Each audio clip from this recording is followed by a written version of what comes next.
How's it going, everybody? Welcome to Friday Flight, another week of listener feedback. This is Ray. Thank you so much for joining me. I'm in a pretty good mood, to be honest with you. I mean, it's storming outside. I don't know if you can hear it or not, but it's Friday. I've got a beer in hand, a new one that I'm trying for this particular show, and I just watched Sinners earlier today. Stay tuned for what is going to be an awesome review tomorrow. That's just a little bit of a hint in terms of what you're going to hear on Flight Review should you be so inclined tomorrow. It will not be spoiler free. And I have a lot to say, but we'll get into that tomorrow. Right now, we're going to dive into this particular episode. Before I get into all of your feedback for this week, I'm going to crack open this new product of Ireland. It's called Harp Lager, 4.5% alcohol by volume. It says it's a premium lager imported from Ireland, brewed in the classic Pilsner style as created by a Guinness German brewmaster in 1960. This crisp lager has a fruity nose and clean finish with hints of malt and citrus hops. 12 fluid ounces. All right. This one's in a can, so let's see if we can go ahead and crack that open. I don't know if you heard that. All right. Bottoms up. Ooh, yes. Definitely getting the vibe of that fruity nose, if you will, but it is clean. Yes, it is a clean finish. Yes, it's lighter than what I'm normally used to. At least it tastes lighter in that regard, but not bad. Not bad. It's working out better than some of the chocolate ones I've tried in the last few weeks. I don't know why. When I was at Trader Joe's, I just decided to get a bunch of chocolate ones or whatever. But it is what it is. You live and you learn. But yeah, this one's not bad. Harp Lager, which, like I said, I found at Trader Joe's. I'm not sure where else you can find it, wherever you're at located. But it is a product of Ireland. But all right. So with that out of the way, let's dive into the feedback for this week. We got a lot to cover because a lot happened. And let us begin, as we customarily do, with John R. He's got about 3 emails this particular week. Let's start with this first one that he sent called What Happens in This Scenario? All right, we got a hypothetical we're starting off here with. It's a decent sized one. He says, I'm seeing rumors that Matt Reeves is having health issues. Oh, really? Wow. He says, some going as far to say it's comparable to what happened with Chadwick Boseman. Oh, really? I'm not sure how reliable this is. I don't know where you're hearing that from, John. But he says, while we were only speculating Chadwick with his weight loss, including one where it could be for a movie role, sadly that wasn't the case. What do you think would be the more respectful thing to do, he asks, if Reeves' health gets worse? And he's got 4 options. A, cancel the Crime Fighter saga altogether. B, integrate Crime Saga universe with the DCU. C, finish the story with Penguin Season 2 with Pattinson reprising his role on Max. Or D, have someone else direct it.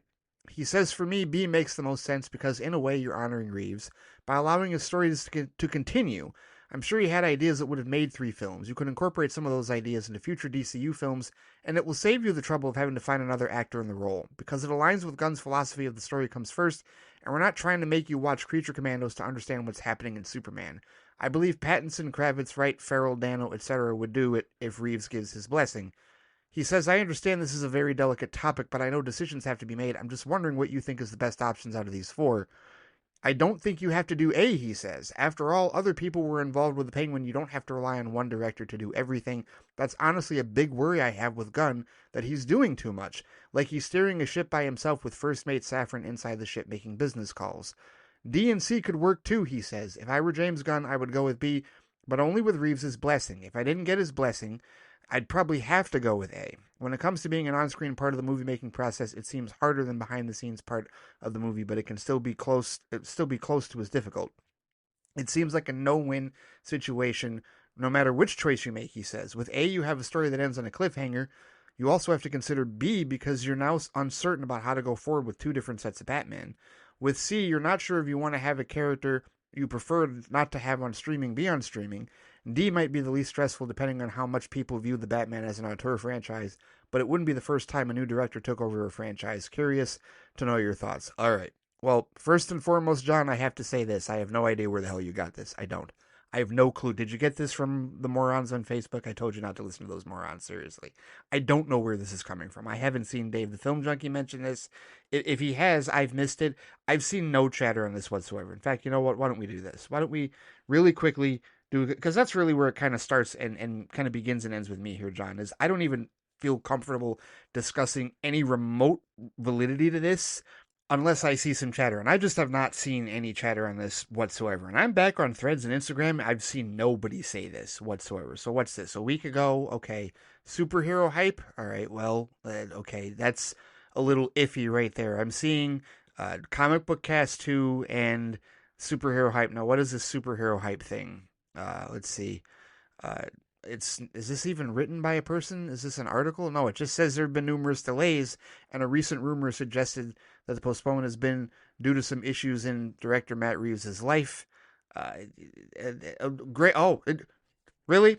Disgrace? Grace Randolph? Grace Randolph says it's close to a Chadwick Boseman situation. First of all, she can really take a long walk off a short cliff for even remotely suggesting that. What is this? If you knew what Matt Reeves was dealing with, you'd leave him alone. I mean, it's not a Chadwick Boseman situation, but it's close. You should leave Matt Reeves alone. No, John, I really don't feel like going any further with this. I really don't. Because if that's the source, if Disgrace is the source, then seriously, F that.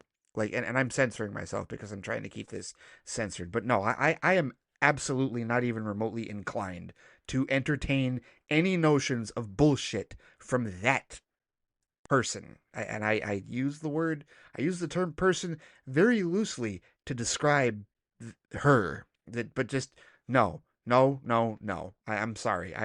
No, really. I tell you what, I will humor you with respect to the the scenarios that you've posted, but this is bullshit. As far as I'm concerned, this is 1000% bullshit until Reeves or somebody else says something definitive. And you know what? If that's the case, fine. But still, the source of this, F that person. Absolutely F Grace Randolph. I don't know. So let me gather myself here because this is really no, I don't like this question, John. I don't like it at all. Just being 1000% honest with you. I don't think this comes from a good place. But I will say, just to humor you and we can get on to the rest of your emails, is that I honestly don't agree with you. I don't think that this should be integrated with the DCU whatsoever. And the reason I say that is because, first of all, the Batman Epic Crime Saga started before James Gunn was hired, and honestly, before DC Studios existed. It comes from the Hamada era. And that doesn't mean it's bad automatically, because there's plenty of stuff from the Hamada era that I enjoyed, but it does mean it's not part of James Gunn and Peter Safran's plan. And remember, the Batman Brave and the Bold is part of their plan. We know that that's part of the 8 to 10 years of gods and monsters that they've structured out here, right? Which means they've already got an idea for what they want to do with Batman. And it's not Matt Reeves. It's not what he's doing. So no, I don't agree whatsoever that in this, should this extreme hypothetical actually occur? No, I do not agree with letter B. Actually, the one that I agree with is A. Truthfully, I agree with A. Cancel it altogether. And the reason I say that is because I know as fans we're like, oh, how can you cancel it? It's very easy. We canceled the Snyderverse, didn't we? Snyderverse is gone, right? We're never gonna get the future of that, right? I know the Batman was fantastic. I know the Penguin was fantastic. But if Matt Reeves, the person, the architect of it, doesn't continue on, then no, leave it alone. Because I'm really sick of this shit, to be honest with you. I'm really sick of the idea that, oh, we've got to find a way to keep the fans pleased. Screw the fans at this point. Seriously. I'm not. Fandom sucks with respect to expectations. And I want James Gunn and Peter Safran to have the creative freedom that Zack Snyder was never allowed to have. And forcing this upon him, because that's what it would be, whether you agree with that or not, it would be forcing this on him when he's already got an idea for what he wants to do with Batman. I'm not in favor. I'm not in favor of that at all. I would choose option A, and I would just say, hey, you know what? I'm glad we got the Batman, and I'm glad we got the Penguin. If this scenario actually has any weight to it whatsoever. The only other thing I'll say is I disagree with you about Gunn spreading himself too thin. We've not seen a single movie yet in the DCU, John. How can we say that James Gunn is spreading himself too thin when he's literally in the middle of directing the first movie? Is he directing this and Supergirl? No, he is not. Supergirl is being directed by another individual. And, Peacemaker season 2, he didn't even, he's got help on that one as well. So before we start assuming that James Gunn is spreading himself too thin on a universe that hasn't even officially launched in live action yet, let's just let things play out first. Because remember, as I've said multiple times, there is no DCU unless Superman succeeds. So let's wait and see what happens there before we go any further. This is as much as I want to say about this particular topic. And John, honestly, until this becomes official, I'm not necessarily blaming you for this. I'm just saying I don't like this topic at all. And because it's conjecture, man, we're speculating on somebody's health based off of a bullshit source. And I am unwilling to do that. And the minute somebody starts comparing it to something like Chadwick Boseman, I think that's disgusting. I'm not, and again, you're not doing it. I'm not pointing the finger at you. I'm saying disgrace, and anybody else saying that, disgusting. Especially considering how racist and bigoted she is in that regard. And there's a word I would love to use, but I'm being respectful, and I don't need to be respectful to her, but I'm going to anyway, because it's my show, not hers. Anyway, moving on from this particular email. Ugh. All right. Next question you have. Your second email. Actually, a couple of questions here. Well, this is one whole question with respect to looks like Superman interpretations. So you've got three listed. You've got Reeves, Brandon Routh, yeah. Henry Cavill, David Cornsweet. Okay. So you said, when you say there have only been two cinematic interpretations of Superman prior to Cornsweet, does that technically mean there have been five cinematic interpretations of Batman or four? Uh, so your listing of four is Keaton, Kilmer, Clooney as one, Bale as two, Affleck as three, Pattinson as four, and you say, or is it this thanks to the Flash? One Keaton, two Kilmer, Clooney, three Bale, four Affleck, five Pattinson. And does that include Adam in Batman the movie count? Or does George count in Superman versus the Mole Men, or even the black and white serials? I'm guessing you're going solely based on what is considered the modern blockbuster film. Jaws is largely considered the first blockbuster film, and that was 75, right? Superman the movie was 78, he says, so I guess for me there have been two cinematic blockbuster interpretations of Superman from 1978 to 2021, and five cinematic blockbuster interpretations of Batman. Okay, so here's the thing, John. One, you're thinking about this entirely too hard, and you're being way too technical about this, in my opinion. When I say cinematic interpretations of a character, I'm talking about how they're actually portrayed by the actor. Brandon Routh was playing an extension of Christopher Reeve because we were told that Superman Returns erases Superman 3 and 4 out of continuity. Now, obviously, those movies still exist and we can watch them, but continuity wise, Superman Returns was supposed to come out after, was supposed to apply after Superman 2 in terms of continuity because of the Donner cut. The releasing of the Donner cut, which is what makes that movie canon because of the whole thing with Lois's powered son, right? So that's where that comes from. So that's why it's Reeves Routh in that regard, right? So that's where that combines. When we talk about the Batman, I think it's generally accepted, and you're the only one that has suggested otherwise, John, just letting you know. It's generally accepted that Keaton, Kilmer, and Clooney are three different interpretations because they're not playing the character the same. I know Michael Goff is Alfred. I know Pat Hingle is Gordon. Doesn't matter. They're three different Batman. Keaton is not playing it the same way as Kilmer, and neither of them are playing it the same way as Clooney. I own all three of these movies. I've seen them multiple times. They're not playing the same interpretation. Doesn't matter that Kilmer and Clooney shared a Robin. Does not matter at all. They're playing them all differently. Like it's almost like James Bond in that regard, right? Remember how in James Bond, for years, with multiple Bonds, right? M was played by Bernard Lee, and Q was played by Desmond Llewellyn, right? And even when they switched actors for M, right, from Bernard Lee to Robert Brown, and even through to Judi Dench, Desmond Llewellyn continued to play the role until we got to Skyfall, and then that was taken over by Ben Whishaw, and then that's also when Ray Fiennes took over as M, right? So we even had a case where the same Bond had different M's and Q's, right, if you will, alphabetically in that regard, or vice versa, right? It's the same thing here, as far as I'm concerned. So, no, it's three different interpretations of the character, three different portrayals of the character, if you will, between Keaton, Kilmer, and Clooney. That's where I get six. And no, Adam West doesn't count, because then that would be seven, right? I specifically have been saying since 1989, right? If I wanted to go back to 66, I would say since 66. And I have done that once or twice. But generally speaking, when I frame the conversation about six interpretations of Batman, I'm talking about since 1989. And it's also with the case of Superman. No, of course I'm not counting George Reeves. Because, no, none of us were alive when Superman and the Mole Men came out. Now, granted, I wasn't alive when Superman the movie came out, but he was the only cinematic version of Superman that was around when I was born, right? All the way back in 1982. So since 1978, that's why I've been saying that, and I've also been saying for the last 47 years when I talk about the interpretations of Superman. So it's about portrayals, okay? It's about how the characters are portrayed and the different portrayals that we get based on actor. That's how I think it is largely distinguished. And again, no one has like argued with me on that. No one has presented your scenario here to suggest that Keaton, Kilmer, or Clooney are the same Batman, because I think we generally all understand that they're not, because they're not playing the characters the same way, despite the continuity that is shared with other actors playing supporting roles in their movies in that regard. So that's what I would say about that. So, no, I'm sticking with 6 cinematic interpretations of Batman since 1989. 6 different portrayals. Would that be a better way to put it, John? 6 cinematic portrayals? Would portrayals be a better way to put it? Perhaps we can do that, because, like I said, they're all playing different versions.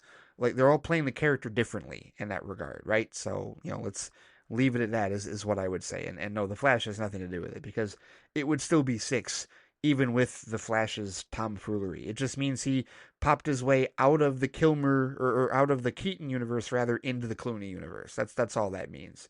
It just is a joke, right? To end off the DCU in that regard. So that was your second email. Your third email for this week. Let's see. You said, I hadn't realized I forgot to put a 2 in my last email. He says, I finally cracked the code. I finally have a system where I'm no longer bothered by these trolls. Example, Knobgoblin 101 says, DC can't make good movies. They flop and can't make Warner Brothers any money and can't beat Rotten Tomatoes. LOL emoji, or LMAO emoji. Me, I'm muting you now because you're too negative of a person. But before I do, know that you're shouting into the void, but for all Super Friends have been successful at different times. But all 4 Super Friends have all been successful at different times, okay? By muting them, he says I'm also going to forget the person's handle, although Knobgoblin 101 sounds better than anything I've seen from these negative Nancys, and I'll avoid arguing with them. They'd probably go, but they also had flops too. Spider-Man never flopped. Many people in the industry write off Amazing Spider-Man 2, but okay. Or some BS retort, but I don't care. I'm letting them know they're not worth my time, and it works. I get a lot of likes whenever I do this on Facebook's, X, Threads, or anywhere that allows hiding, muting, or blocking. I've never really used Reddit, so I don't know if they have a muting feature, but I am finally free of these trolls. What do you think? I think it's what I've been telling you to do for a minute, John, and it's certainly what I've been doing. Like, there have been a number of times, a lot of times now, I will just block. I don't mute really. I block, because I'm not even giving them an opportunity to respond to anything that I say, or to even see any of my posts. I'm like, no, I am not interested in any type of dialogue with you whatsoever based on what you have said. So I block rather indiscriminately at this point.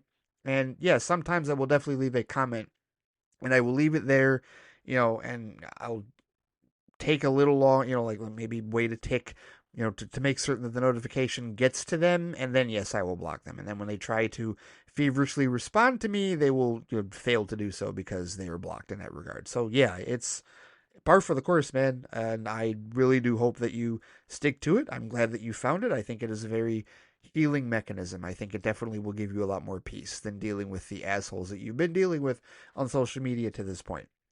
And you have a third question. You said, oh, and since your theme for this new format is alcohol consumption, do you think a marijuana flavored beer is ever possible? That exists, doesn't it? Oh, you sent another email saying, never mind, there is weed beer. LMAO. Yeah, I was about to say, I'm pretty sure that definitely exists. And this isn't really a new format either. Like I had mentioned before, John, this is something I did on Patreon. And, the double entendre of it being, Friday, FLITE, FLITE, part of FLITE Cast, and also, a flight of beer. No, I started this on Patreon. I've just moved it here. This was something that I was doing, sparingly here and there for the last year or so, for the patrons. And now I've just decided to turn it into the feedback show every Friday, because I want to do something every Friday. And if I was going to commit to a Monday schedule for the main show and a Wednesday schedule for Flightbox, then I wanted to do Friday FLITE topside instead of on Patreon. And then I can do FLITE review and the other stuff, for Patreon exclusives, in order to finally get through the list with respect to the things that I have to watch, because there's a lot for me to watch, in addition to the stuff that I've already watched in this regard. So yeah, it's not a new idea, but it is definitely something that I'm now like assimilating into topside, with respect to that. But thank you, as always, for the feedback, John. If we get any official confirmation with respect to any health issues with Matt Reeves, we'll talk about it then. But right now, until we hear an official source, bullshit. Absolute bullshit. And I have no desire to discuss it further in that regard. And I will take that same tact if anybody else brings it up in emails today. I don't know that they will, but we'll see. We'll see exactly how it goes. But no, I am not willing to talk about, I'm not willing to speculate on that at all whatsoever until we hear something official, especially when somebody irresponsibly makes the Chadwick Boseman connection. And we know that Grace Randolph is one of the most irresponsible jackasses on this planet. So, whatever. Moving on from that. So next up is Larry Griffin Jr., who is a longtime listener and supporter of the program, but we have to start with a mea culpa because he sent an email in this week and indicated that he had sent one last week, but that he thought it didn't meet the deadline. No, what actually happened, Larry, was that for some dipshitted reason, Gmail decided to put it in my spam folder, and I did not see it until I actually looked in the spam folder. Like, I looked everywhere. As soon as I read your email this week, I'm like, well, wait, well, what the hell? Where's this other email? I did not see an email from you last week. I didn't see it at all, Larry. It wasn't in junk.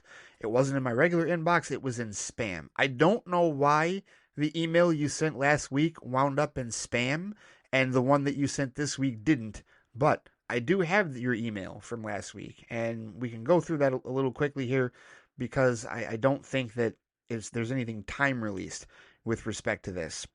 So let's start with your email that you sent in last week that should have been in last week's show if not for Google's stupid spam option. And first of all, welcome back to the feedback circle. But you said, "What's up, Ray?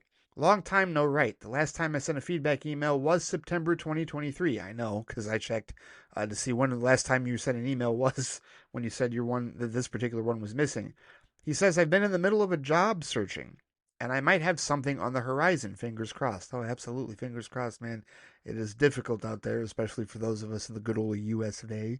Assuming you're in the U.S. of A, I don't want to assume. I'm not sure where you're at, but if you are, either way, best of luck to you on your job search. He says, "Here's some Star Trek trivia you may or may not know, but who am I kidding? LMAO emoji." He says, "In your favorite Star Trek movie, Star Trek V: The Final Frontier," he's being facetious when he says that, "Sean Connery was originally tapped to play Sybok, Spock's half-brother. Since he wasn't available, they cast Lawrence Luckinbill, who did a pretty good job, especially in his scene at the end with Spock and God. I couldn't help but notice your pain. It runs deep. Share it with me. Anyway, since Sean couldn't be there, the planet Shakari was a nameplay on Sean Connery. I didn't know that until the Sci-Fi Channel did a Star Trek movie marathon hosted by George Takei and Walter Koenig back in 2001. Odds are you knew that factoid already." You know, I probably did, but I don't remember it. I remember when that happened. I remember exactly what you're talking about when they did that movie marathon that was hosted by Takei and Koenig, because that's when they talked about how the movie only made $55 million. It was considered an absolute commercial bomb. And yeah, so I remember when that aired, but I don't remember that particular factoid. I'm pretty sure that since that movie came out in 1989, the reason that Connery was unavailable is because of the other movie that he was filming that released in 1989, this little known, seldom regarded little movie called Indiana Jones and the Last Crusade. Yeah, that also came out in 1989. So, yeah, he was busy being Dr. Henry Jones Sr. in that regard. So, I think I'm good with how that worked out because I'm with you, Lawrence Luckinbill. Yeah, I really didn't have issues with his portrayal of the character, like with respect to that movie. That he wasn't the problem. He was not the issue, subjectively speaking, with that film. Larry also said, "By the way, Star Trek V isn't my fave either, but I liked a lot of stuff in it. Kirk, Spock, and McCoy camping, the cute Scotty Uhura relationship, Luckinbill as Sybok, and the pain relief scene / Kirk's speech of why he needs his pain." Yeah, now that part there, the whole thing where Sybok has the dialogue with Kirk, Spock, and McCoy about pain, and they had the flashbacks with both McCoy and Spock about where their pain comes from, and then Kirk gives that whole speech where he says, "Damn it, Bones, you're a doctor. You know that pain and guilt can't be waved away with a wave of a magic wand. They're the things that we carry with us, the things that make us who we are. If we lose them, we lose ourselves. I don't want my pain taken away. I need my pain." Yeah, I've still seen that movie a lot because as a kid, when I didn't care about how it ranked subjectively with all the other films, I watched it religiously.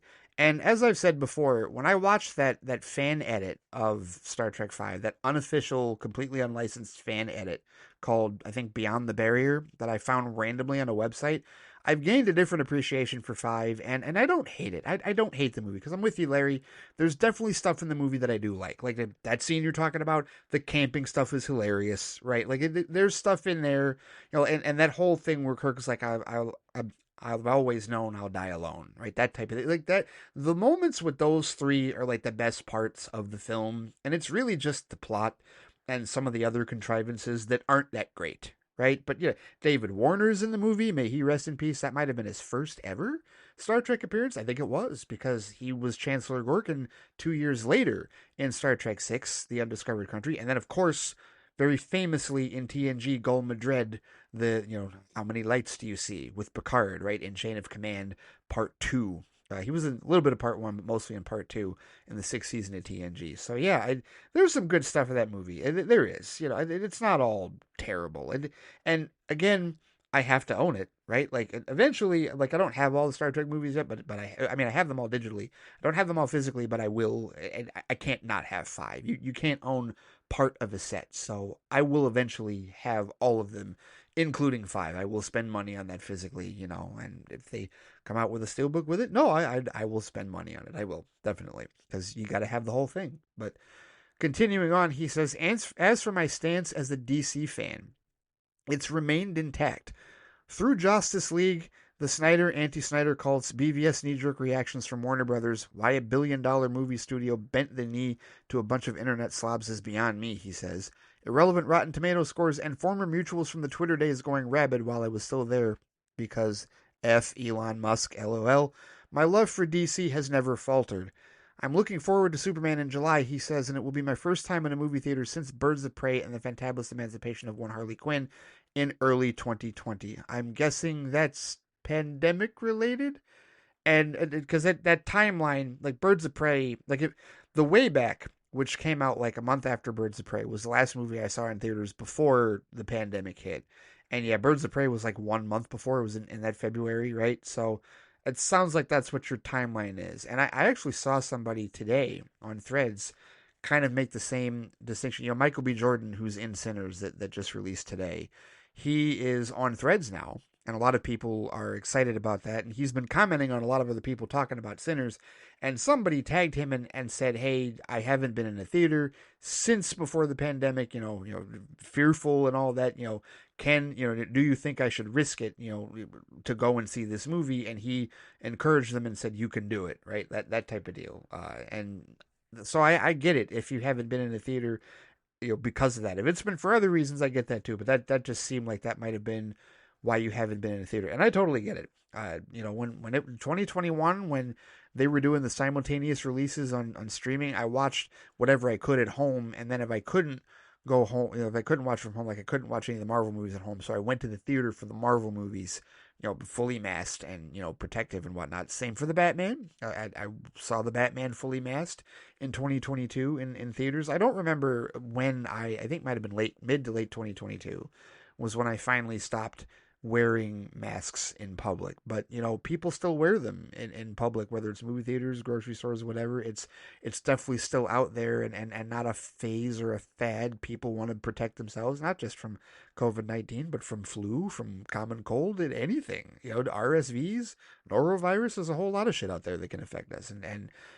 other countries were safeguarding themselves with masks in public before COVID-19, right? And now some of us have caught up to that here in the United States. And hey, I absolutely have no issues with people safeguarding themselves. And I will never knock somebody for not going to the movie theater for that reason. Now, if I'm completely off base and there's another reason you haven't been to the theater in 5 years, please let me know. But that's just what it seemed like in that regard. I don't want to make assumptions, but that's just what it appeared like to me. Either way, excited for you to go see it. Excited for you to be in the theater for Superman this July. All right, so let's get to your second email, the one that actually did go to the right place, did go to the right folder. He says, as for the episodes this week, I'm also happy that the Minecraft movie is doing well, even though I've never played the game. I'll even wish a Fortnite movie the best success, even if I have no desire to play that game. I think it's a little overrated, but maybe because I'm 41. Yeah, I'm 42, and I kind of feel the same way. I never got into Fortnite or Minecraft, but you know what? It's generational, right? Because there are plenty of games that I play that probably kids won't even touch in that regard. So I get it.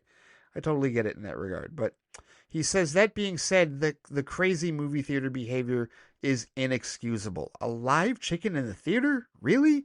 Insanity, he says. Hopefully that director doesn't get too cocky with condoning that behavior and opens his eyes, because like you said, all it takes is one pissed off parent and they'll never step foot inside a theater again, which could lead to more families staying home and even less movie theater business. Yeah, I really hope that Justin Hess's PR got to him and was like, "Hey, dude, shut the f up! Like, don't say that shit ever again. Like, that's absolutely like insane of you to say. I know you're making a boatload of money for Warner Brothers, and they probably don't care, but you probably should stay away from that ridiculousness if you want to, keep being looked favorably among critics and the fans and the audience in regards, right? Because if they keep hearing you say that shit and they keep hearing you defend this lunacy, then that's not going to look well for you at all. But Larry says, finally Reddit. Good old Reddit. He says, I'm also on Reddit, but I'm more of an observer. There's too much mob mentality and pretentiousness in some of these subreddits. Yeah, you got that right. He says, I've actually unfollowed some of them because of the constant bitching and moaning from a lot of the folks there. Everyone thinks they're either the best movie producer, pro wrestling booker, singer, songwriter, or survivalist. The Naked and Afraid subreddit was one that I've unfollowed.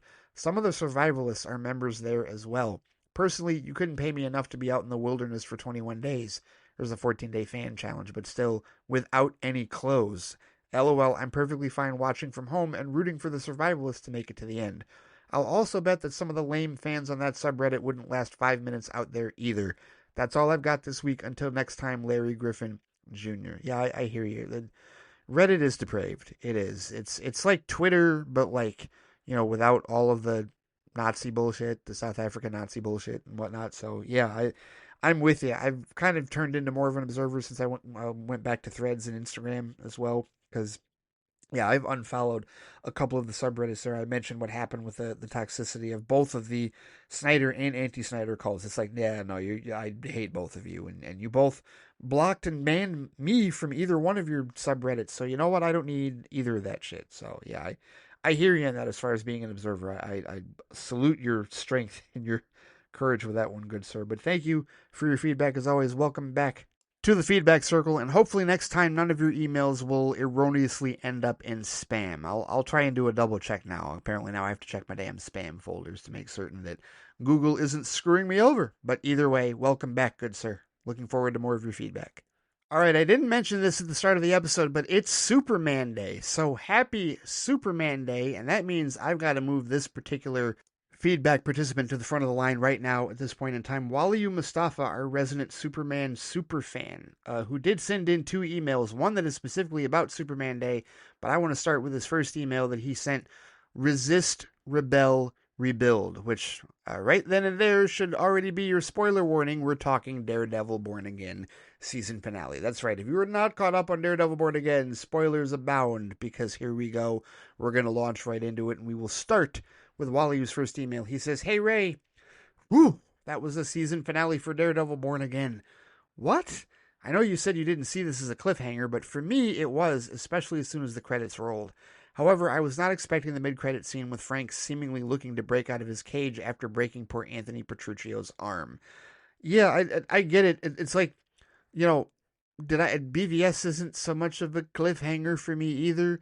And neither is Infinity War, because I feel like those stories end and then the next story begins and it's just the next chapter, right? It's not like a to be continued.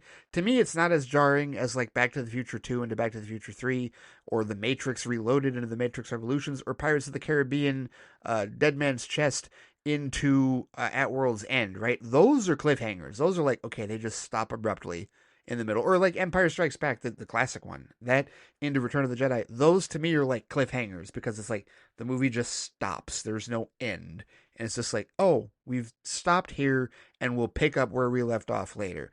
I feel like there's still an end of this season, right? There's still kind of a finisher to the season, and now we're going to pick up the next chapter of what's going on in season 2, in my opinion. That's just why I don't consider it a cliffhanger personally, but of course it's all subjective. But he says, I didn't expect Wilson to behave the way he did with Matt. I thought he would have given him some reprieve, but no, he went full Kingpin and asked for Matt to be killed by Buck. The dude saved your life from Bullseye, and this is how you say thank you? Okay, fine. Be a petulant child and throw your toys out of your pram, he says. You are far from rational, but I get why he's doing it. He did warn Matt that if he ever went back to his old activities, there would be consequences, and he meant it. Yeah, he went full Kingpin. He absolutely went full Kingpin, and they went full comic book with respect to the suspension of disbelief and with respect to, everything that happened in this particular, in the season finale. There's no question about it, Wally. And then he says, and what he did to Gallo. Goodness me, never have I seen such a gory ending for someone in a live action comic book show that wasn't The Boys. As for people saying the DCEU was the murderverse, yeah, you lot sit down and shut up. You have no legs to stand on anymore. Apart from maybe the Suicide Squad, what we witnessed in this season finale of Daredevil Born Again was beyond anything we've seen in the entirety of the DCEU. Not even the Punisher went this hard in his own show. That is true. 1000%. Yep. And I said that in that review on Flightbox. Yep.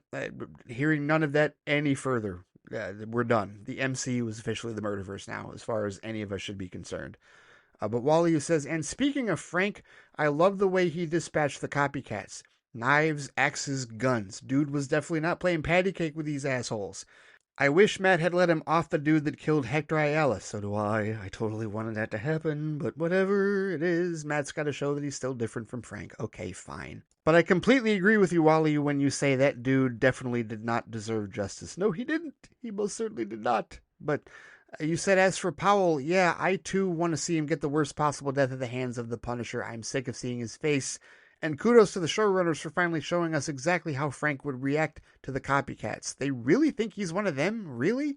The dude lost his entire family in a gang crossfire. He goes after bad guys, but these clowns think he's an inspiration to them? Frank's right. They have no idea who he is or know of his pain. John Bernthal knocked it out of the park with that scene. Yes, and it was so gratifying for those of us, Wally, who in real life have been dealing with the Punisher, like the worshippers, if you will, who really believe that Frank Castle is on their side, and he most certainly is not. They are beyond incorrect. And that was basically Disney and the showrunners of Daredevil Born Again saying, yeah, you're wrong. Right? It was a wonderful call out. Love that happened.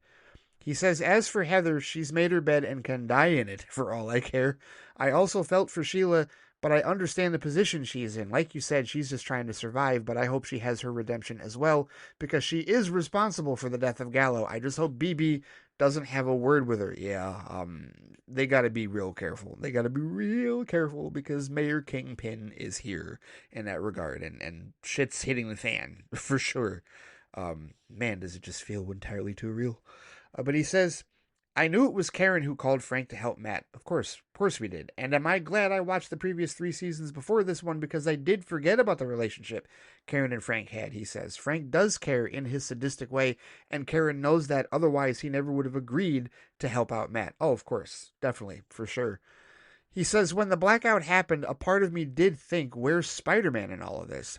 You said with this being Daredevil show, there's no reason for Peter Parker to show up, and I understand that. However, he says in the comics, and this is just going off the DC comics I've read, a few solo outings do feature other characters coming to assist, and I would not be surprised if that has happened in a Daredevil comic run whereby Spider-Man shows up, and this is why I urge you to watch Your Friendly Neighborhood Spider-Man. So yes, I can understand people's complaints, but I also get your point as well. That being said, as far as we know, maybe Peter was not in New York at the time the blackout occurred. We'll see if it gets addressed in Brand New Day. I also imagine those same people will say, well, if Matt can appear in a Spider-Man movie, then surely Spider-Man can appear in a Daredevil episode. Anyway, bring on Season 2. Looks like it's going to be an all-out war of some sort. Wally, just to clarify my position with respect to people showing up in Daredevil's comics, like as a team-up effort, my specific question is, has it happened in all of the instances where something has popped off in New York and Matt has had to deal with it? Because I'm certain it's happened a couple of times, once or twice or however long. I know it's happened, but my point is it hasn't always happened. And the attitude that people have been taking is that if something like that happens in New York, then Spider-Man has to appear. And it's absolutely ridiculous to make that assumption and to believe that that should always be the case. It's a purely fan complaint. And the reason that the one sentence, say they were to say, if Matt can appear in a Spider-Man movie, then surely Spider-Man can appear in a Daredevil episode. You know why that doesn't work, Wally? And I'm not saying you said it, but the reason that doesn't work is because who's the bigger character, Spider-Man or Daredevil? This isn't even a question. Spider-Man is a bigger character.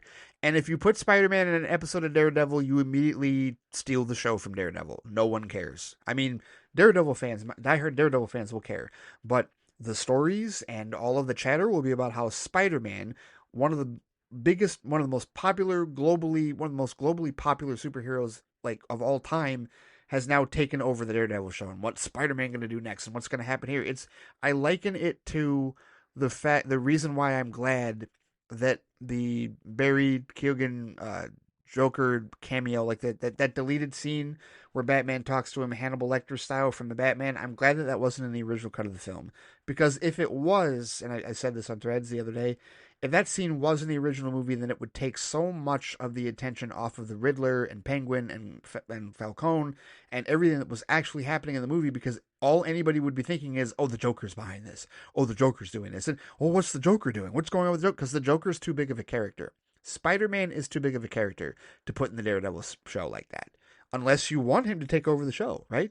I mean, and I also brought this up as well on Threads. Like, remember Spider-Man Homecoming? Remember when we saw in the marketing, we saw that shot of Tony Stark, Iron Man flying into the off the screen with Spider-Man swinging, right? And there was a concern, not from everyone, but there was definitely a concern from fans that Iron Man was going to outshine Spider-Man in his own film. And what we learned is wrong. Spider-Man is way too popular for even Iron Man to outshine him. And granted, it's not like they made it a flat out team up where Tony's helping him most of the time, but Tony's in the movie a good amount. He's in Homecoming a good amount, right? Enough to be like, yes, he's helping Peter out at critical junctures of this film, and yet he never stole the show from Peter. Because Spider-Man is too big of a character for any Avenger to steal the show, to steal the spotlight from him in that regard, right? So that's why I say, let this be Daredevil show. The minute you bring Peter Parker into this, that's where it goes off the rails, and it's no longer Daredevil show, whether we like it or not. So let's keep the focus on Matt Murdock because it's his show and it's his story. So that's how I respond to all of that, to be honest with you. Continuing with the rest of Wally's first email, he says, in other news, I forgot that Doctor Who is back with its second season with Ncuti Gatwa. Started last week, and it was a really good episode. Really? Oh, man, I continue to fall behind. Okay, Wally says, let's see what the rest of the season has to offer. We finished season 7 of Black Mirror, and there was an episode called Bête Noire, which apparently had 2 different versions, and it's got people applauding the creatives for it. When you watch the episode, you will see why. But there's also an underlying message throughout the episode. Again, when you see it, you'll know it. I'm behind on that as well, because I didn't watch the 5th season. I didn't even know the 6th season existed until a little while ago, and yeah, now season 7 is out. There's too much shit to watch. All right, moving forward. He says I might go and see Sinners next week. He means this week. Or no, actually, I think when did he send this email? He sent this yesterday. So he does mean next week. He says, I might see Sinners next week with a friend and then see Thunderbolts the week after also with a friend. I look forward to your reviews of them both. Speaking of reviews, what took you so long to watch Uncle Buck? LOL. But seriously, I loved the review, and the intro was great hearing both Miles and Buck's back and forth with the Q&A. Best scene for me. Glad to hear you really enjoyed it. You were right in what you said in last week's Friday Flight. There is way too much shit to watch. Yes, there is. My goodness. And the reason, like I said in the review, Wally, which I did on Patreon, if anybody wants to hear it, patreon.com/theflightcast, where that's my Uncle Buck review that I posted last Sunday. It's because we didn't have it in the house, right? We had a bunch of the other John Hughes movies in the house. We never had that one, and it didn't come on cable very often, right? Like all the Great Outdoors and like so many other like Home Alone and everything, like those would come on cable way more than Uncle Buck did, at least from what I remember. I don't remember Uncle Buck coming on at all, like when I was a kid, that I could like sit down and watch it in that regard. And I would have, because it's John Candy, but yeah, it just was never quite as accessible for me as, the other John Hughes movies were in that regard. John Hughes and John Candy movies for that matter. So that is really why, but I'm glad I finally watched it. And as of the time, in the time that I recorded that episode and the time of me talking here, it has become part of my 4K physical collection for sure. So yes, it is definitely part of the library, if you will. Wally, you ended this first email by saying, by the time you've read this, Superman Day will be winding down and I may post a video on YouTube of what I got up to, so I will share the link on Threads if and when that happens. But either way, Well, he did say, have a great weekend, Ray, and give my best to Shauna and enjoy the Easter weekend. Thank you for the good words, Wally. But here, let's get to your Superman Day uh, email, because you did send a full email and you did post on Threads. You said, Happy Superman Day. As you saw on Threads, I posted that I would be out today with my kids getting some Superman comics from my local comic shop. And that's exactly what happened, he says. I got into my Superman costume, which, for people who haven't seen it, he's already got the David Corns wet Superman costume. He's already got that version going, and he did wear it out in public. It looks awesome, to be honest with you. He says, I got into my Superman costume and got my kids dressed in Superman related outfits as well. That's called good parenting, Wally. Good job. We went into the town center where we live, he says, and it was great seeing people doing the Superman pose or even asking for photos. Both Micah and Estelle behaved very well, and Micah got a free Easter egg for doing a bit of coloring, so that was nice for him. Oh, that's awesome. He says, I've seen so many amazing posts from people online about Superman Day and what Superman means to them. Given how dark and gloomy the world is currently, it's so refreshing to see this. I've seen a lot of responses that have said that, basically, that they need this movie, that they need Superman in order to really help them get through what is happening right now in the world. And I get that. I totally understand. That's definitely we're gonna hear a lot of that from people going forward, especially after that movie releases. He says, I hope James Gunn releases a new trailer today, but if not, no harm, no foul, but it would be the icing on the cake if a new trailer came out. He didn't release a new trailer, Wally, but he did release a nice behind the scenes clip with interviews and stuff from him and David Cornswet and Peter Safran and Rachel Brosnahan and Nicholas Holt. So we do have some new and some new behind the scenes shots. You remember that sizzle reel that Gunn did for the Suicide Squad that they showed at Fandom a couple years back? Same thing. This is a sizzle reel of like behind the scenes stuff and them talking. And Nathan Fillion also talks in it as well. James Gunn posted on his Threads if you haven't seen it already.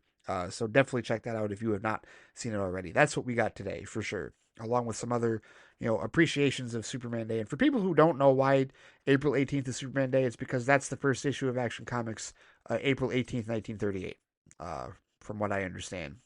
Wally, you did send pics of him and the family. I did see the video, but yeah, no, this is an adorable. This is good parenting, dude. This is good parenting. You're raising the children properly on the Man of Steel, and that costume. I that costume actually. I mean, seriously, for the movie isn't even out yet, and it's pretty good. Like, it's really good with respect to the cosplay equivalent of David Corn sweatsuit. And yeah, no, the kids look adorable. That is, you found a pink tutu with the House of L shield on it. That's great. That is awesome. Love that, man. That's great. Fantastic. The family enjoying Superman Day as they should. All right, so he says, I saw the new trailer for the Fantastic Four First Steps, and let me just say, it blew me away. And my man Galactus is just casually strolling through the streets of New York like he's going to pick up a bagel. I'm looking forward to it. Julia Garner, Silver Surfer, looks awesome too. Yeah, we're going to talk about that on Monday because that trailer dropped yesterday. And yeah, we're definitely going to have some conversations about it. I echo your sentiments, and we're definitely talking about Julia Garner. We are absolutely going to talk about Julia Garner, Silver Surfer, and the moronic but not unexpected reactions to it with respect to that. So, yeah, stay tuned for that. Monday might be a bit of a ranty episode in that regard. But he says also Star Wars Celebration 2025 has kicked off today. We've had a couple of announcements already, including a new film starring Ryan Gosling and directed by Sean Levy called Starfighter. Sigourney Weaver is going to be in the Mandalorian and Grogu movie, and there's going to be a Darth Maul animated series for Disney Plus. I look forward to seeing what else gets announced. All right, that'll do for me. Take care, Ray, and remember to look up.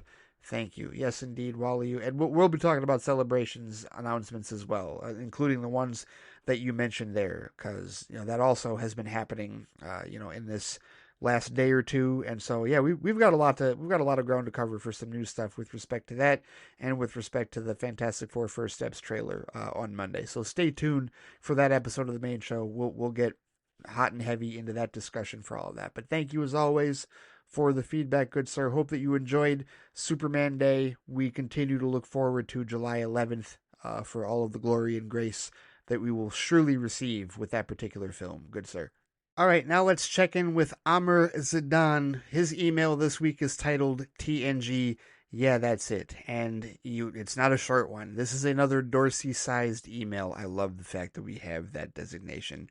By the way, Anthony says he's working on his email. He hopes to be sending his next missive next week. But yes, let's dive into Amar's apparently TNG only email. And I got a feeling, I think I understand based on where he left off with his last watch update for TNG. He says, "Hey Ray, I hope you're doing well and in good health and spirits. The same is extended to the other wonderful listeners of Friday Flight. Thank you, Amar. The same to you as well." He says, "As of writing this email, which was yesterday, I have not only finished the 4th season of Star Trek TNG, but also finished Daredevil Born Again. But I'll be talking about TNG only in this email. You'll see why." Hey, time out. Time out. You finished season 4 already? Oh my goodness. What an incredible pace. I love this. This is fantastic. We got a fan, people. We got a Trekkie. We got a brand new born Trekkie here. This is great. I love this. This is fantastic. He's 4 seasons deep. It hasn't even been that long. I love it. This is fantastic. Thank you. I can't wait to dive into this. All right, here we go. I'm getting excited again. All right. He says, "I have so many thoughts to share. This season definitely continues the momentum from season 3, building on key storylines and characters. It's another strong season with a lot of personal growth, character development, and great storytelling.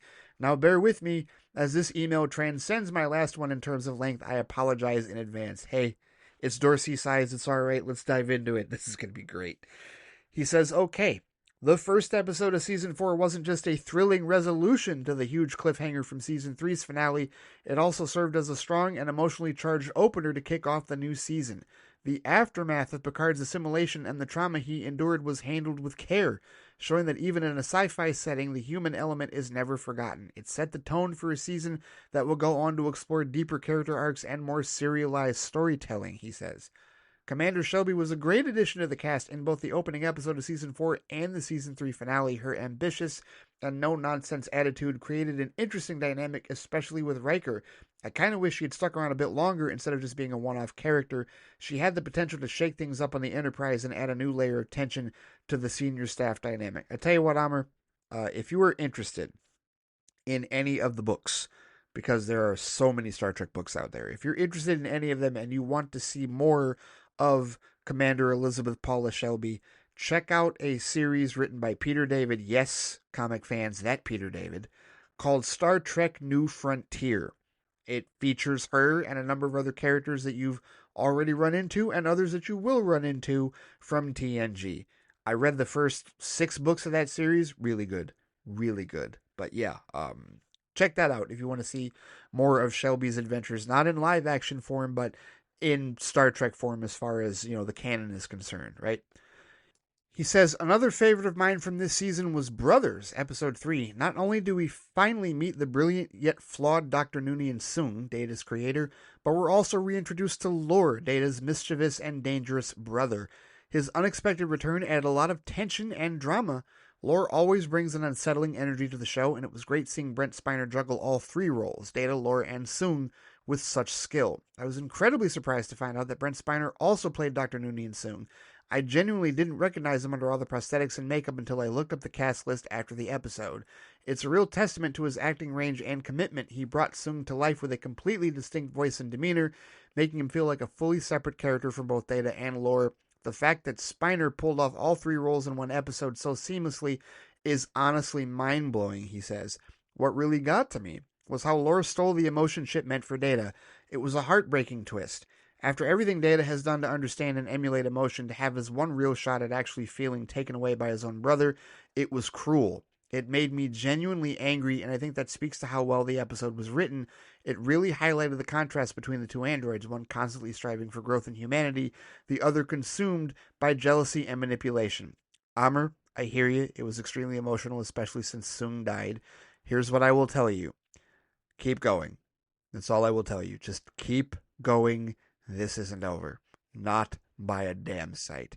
You have only just started down the rabbit hole of Data's family.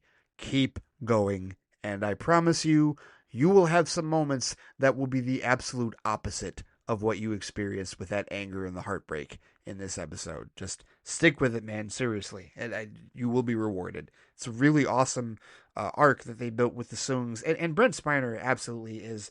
He's 50% of it. I mean, the writing for the Soong arcs are great, but like what he does and the range that he brings that you talk about is absolutely impeccable. He is a fantastic character actor, and he does such a phenomenal job. Data is my favorite character on TNG. One of my favorite characters in the entire franchise, right? Him, Spock, a couple of others, Cisco. Like, I have a list of favorite characters, and he's definitely on my list for sure. He's aces, and Brent Spiner has a hell of a lot to do with that. Plus, I love the fact that he's left-handed. Pay attention to that. Brent Spiner is left-handed. So am I. I am a southpaw. I love that we have that in common. Anyway, episode 5, Remember Me, was another standout for me. If I could describe this episode with one, it is paranoia, with one word, I guess. He says this is a Dr. Crusher-centric episode, which I believe is the first for her character. I think you're right. I think that is the first Crusher-centric episode. Not the last, thankfully. But he says Dr. Crusher truly elevated this episode and got a moment to shine here, and I loved how the story centered around her suspicions and instincts. The story follows her as people she knows and remembers keep disappearing with no sight or memory of any of them from the other crew members. No one else remembers them except her, as if they never existed. It was great when Beverly got the spotlight here and showed just how capable and strong she is when the pressure is on. A surprise return in this one was the character of the Traveler, who we've met all the way back in season 1. Yeah, there's a connection between him and Wesley, as was documented in season 1. But I'm with you. Gates McFadden definitely got to do some stuff in this episode that she really hadn't been called upon to do previously, especially since she was not in the second season of the show. So it is the first of many Crusher-centric episodes. I will let you know that there is an infamous Crusher-centric episode that you're not going to get to until season 7. However, based on your current pace, you may get there pretty quick. So we'll cross that bridge when we come to it. I will be very curious to see how you feel about that one. But she's got other Crusher-centric episodes as well. Gates McFadden aces, no doubt about it. Episode 6, titled Legacy, might not be a standout episode for me, but it was still a decent and engaging entry in the season, he says. What made it interesting was the return to Tasha Yar's roots as the crew visited her troubled home planet. The real highlight of the episode was the introduction of Tasha's younger sister, Ishara. Her presence added a layer of emotional complexity, especially for those who knew and cared for Tasha. This episode heavily leaned into the possibility of Ishara joining Starfleet and becoming a member of the Enterprise. She fit in surprisingly well with the crew, and the emotional connection made it easy to root for her. Alas, that didn't happen, he says. It turned out to be a ruse, yes it did, as Ishara had ulterior motives all along. The twist was disappointing in a bittersweet way, as part of me truly wanted her to become part of the crew. Still, the betrayal gave the episode its emotional sting and brought a somber end to what could have been a hopeful legacy. But what saddened me the most about Legacy, he says, was how Data, despite being emotionless, was the one most affected by the outcome. And I say emotionless in quotes because, let's be real, despite being an android, Data constantly manages to convey a subtle but profound emotional depth. His quiet hope for a connection with Ishara and the eventual betrayal hit harder than expected. Brent Spiner delivered an excellent performance as always, he says. His ability to show Data's internal conflict without overt expressions is a testament to his skill. That final scene where Data reflects on Ishara's deception was both heartbreaking and deeply human. Moments like these remind me why I'm so drawn to his character, he says. It's not the absence of emotion that defines him, but the way he tries to understand and reach for it. And he puts in parenthesis, I'm definitely a stan of Data, aren't I? Yeah, I think you are, but that's not a bad thing at all. That's a great thing, to be honest with you, because so am I. Intriguing. He says the next episode, episode 7, titled Reunion, is definitely up there on my list of strong TNG episodes. Oh, yeah. This is a big one. It continues the groundwork laid back in Season 3 with Worf's discommendation. You weren't kidding when you said Season 3 planted the seeds of many stories to come and dives even deeper into Klingon politics, honor, and legacy. Oh, again, Amr, you're just scratching the surface, but here, let's continue. You said this episode had everything, drama, intrigue, and emotional weight. We not only see the return of Kalar, always a welcome presence, but also get introduced to Alexander, Worf's son, which is a huge development for his character. The fact that Worf has a son and has to make such a difficult decision about his future just adds more layers to Worf's already complex arc. Yep, scratching the surface. Gowron also returns, and the power struggle between him and Duras for leadership of the Klingon High Council adds some great political tension. And then there's the shocking twist.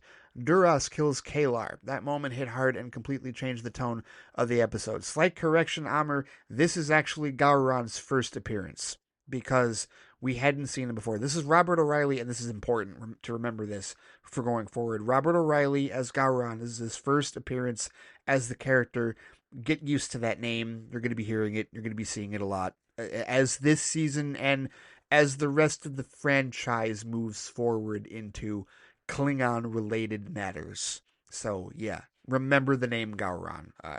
He will be popping up again. In fact, he'll be popping up again into the season, truthfully. But by the time the season is over, I should say. But either way, yes, you're right. Duras killing Kalar, yeah, that was a rough one. That was definitely it did change the tone of the episode. It was definitely a flip. He says Worf's decision to take matters into his own hands and kill Duras, good riddance, was powerful. It's a rare moment where Worf chooses Klingon justice over Starfleet protocol, just showing just how deeply personal and painful the situation was for him. He may have accepted his commendation in silence, but here he draws the line. Yeah, absolutely. That bastard Duras killed his mate. Absolutely, and he deserved to get God in the worst way. So yeah, he will not be missed. And I wish I could tell you that that's the last you'll hear of trouble from his family line, but it isn't. Just wait and see. But he says Worf this season definitely became one of my favorite characters. Not that I disliked him before, but season 4 really gave him depth and complexity that made me appreciate him on a whole new level. From exploring his family history and personal honor to navigating the complicated politics of the Klingon Empire, Worf had some of the most compelling storylines this season, he says. What stood out most was how the show handled his internal conflict, his loyalty to Starfleet versus his Klingon heritage. Episodes like Reunion, Sins of the Father, and the finale, that's right, you did finish season 4, my goodness, I forgot already, more on that soon, really cemented him as one of the show's emotional heavyweights, he says. He's stoic and principled, but when the stakes are personal, his decisions hit hard. Worf is becoming one of the most layered and consistently interesting characters on the show. All right. So some respect for Worf there. I like how you talk about Data, you talk about Crusher, and now we're talking about Worf. No, listen, man, the show came into its own. Like I was saying, like after season 3, it really hits some home runs with a lot of its episodes. Let's get to this next one. Oh, this is a fun one. Episode 8, Future Imperfect. He says it was a really fun and intriguing episode. Any story that dives into time-altering or alternate future scenarios is a win in my book, and this one definitely delivered. The premise is instantly ripping. Riker wakes up 16 years into the future as captain of the Enterprise, while Picard is now an admiral. Yeah, with a bit of a mullet. Slightly, right? It's kind of weird. From the beginning, he says it's clear something's off. No way were we just randomly jumping that far ahead without any real build-up. One detail I really appreciated was the subtle glitching of the Enterprise's computer. It served as a brilliant clue that things weren't quite right, and it reminded me of that strange feeling you get in dreams, where everything feels real, but there's always one small task, like typing on your phone or trying to read something, that just doesn't work properly. That frustrating, almost dreamlike dissonance hits hard, and when you realize it's all a dream, it all makes sense. That's exactly how it felt watching Riker piece everything together. Side note for that, Amr, for me in dreams, it's the fact that I can't run. I don't know what it is about dream, like it's something in my dreams in particular. If there's ever a situation where I have to run, I can't run. Like my legs are heavy, like there's just no running. Like it's just my legs are weighed down, and that's how I know okay things are off because I can't run. But I'm still managing to escape whatever it is I'm running from, or get to wherever it is I'm running to. But I'm not running because my legs don't work for whatever reason. That's what's off in my dreams. Just to give you that aside. Continuing, though, with his thoughts on Future Imperfect, he says, and then the twist hits. The entire scenario is a fabrication, a made up complete fiction. It never happened.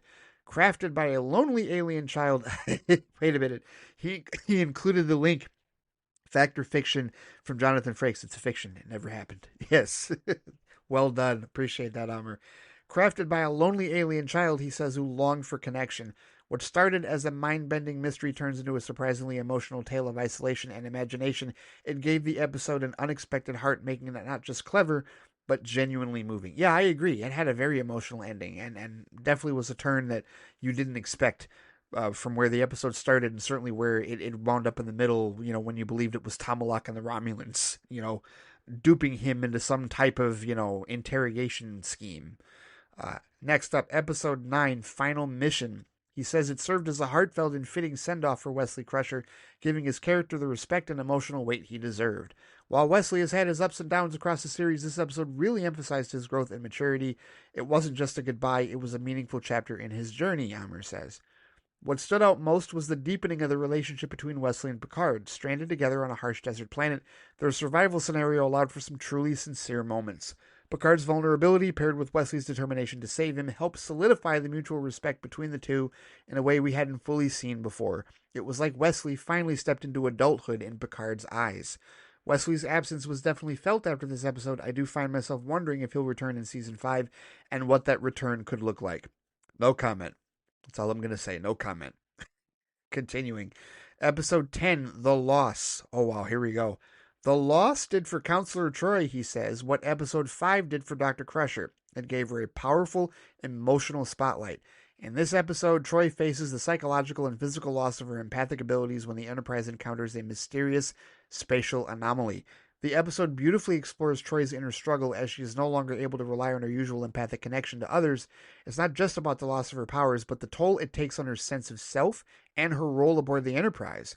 Watching Troy navigate this internal crisis was a deeply moving experience, highlighting how much her abilities define her not just as a counselor, but as a person.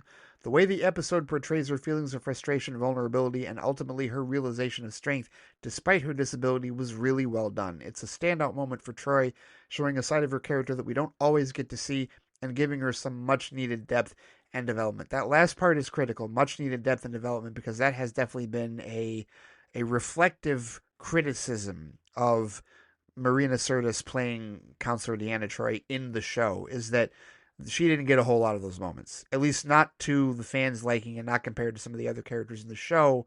So yeah, this is a good one. I agree with you. The Loss is definitely a good one, and I think it is very comparable to what Remember Me did for Crusher. So yeah, again, the 4th season continues to hit some good marks for sure. Episode 11, Data's Day. Yes, here we go. Another Data-centric episode, and Data's episodes are always fun, he says. This one stands out because it gives us a peek into Data's day-to-day life aboard the Enterprise, showcasing his unique perspective as an android trying to understand human behavior and emotions. The episode has a lighter tone as Data narrates his personal log, revealing his observations and interactions with the crew. It's interesting to see how Data attempts to understand human customs, from organizing a wedding for his fellow crew members to dealing with the ups and downs of interpersonal relationships. The humor comes from Data's literal, straightforward nature, but also from his growing understanding of what it means to be human. Despite its humor, Amr says the episode also touches on the deeper theme of what it means to be alive and how Data strives to fit into a world where he doesn't always understand the complexities of human emotions. It's another opportunity for Brent Spiner to showcase his range in portraying an android trying to comprehend human intricacies. Data's Day, yes. That's also where we discover the Dancing Doctor, which is something that is referenced later, but yeah, that is another part of Crusher's repertoire that Data does uncover, so it is part of the interpersonal relationship uncovering and connections that he's making. Episode 15, all right, jumping ahead here. How much more? Oh, wow, okay. We are about halfway through Amr's email here. Episode 15, he says, First Contact. He says, now this episode was really good in yet another Star Trek episode that's ahead of its time. How can you watch this episode and not make any real-life parallels is just beyond me. Here we see the Enterprise attempting first contact with an alien race that's unaware of life among the stars, but here's the thing. This alien race are extremely xenophobic and fear the unknown. Other than that, and what makes things even more complicated is that Riker was in an undercover mission on the planet and it went wrong. Now, not only is Picard trying to initiate a successful first contact with a race that might reject them, but also try to save the life of Riker. Yeah, it's an extremely complex episode. He says this is one of those TNG episodes that feels like it could have aired today and still hit just as hard. It dives deep into the themes of fear, progress, and the ethics of cultural interference, all wrapped in a suspenseful diplomatic thriller.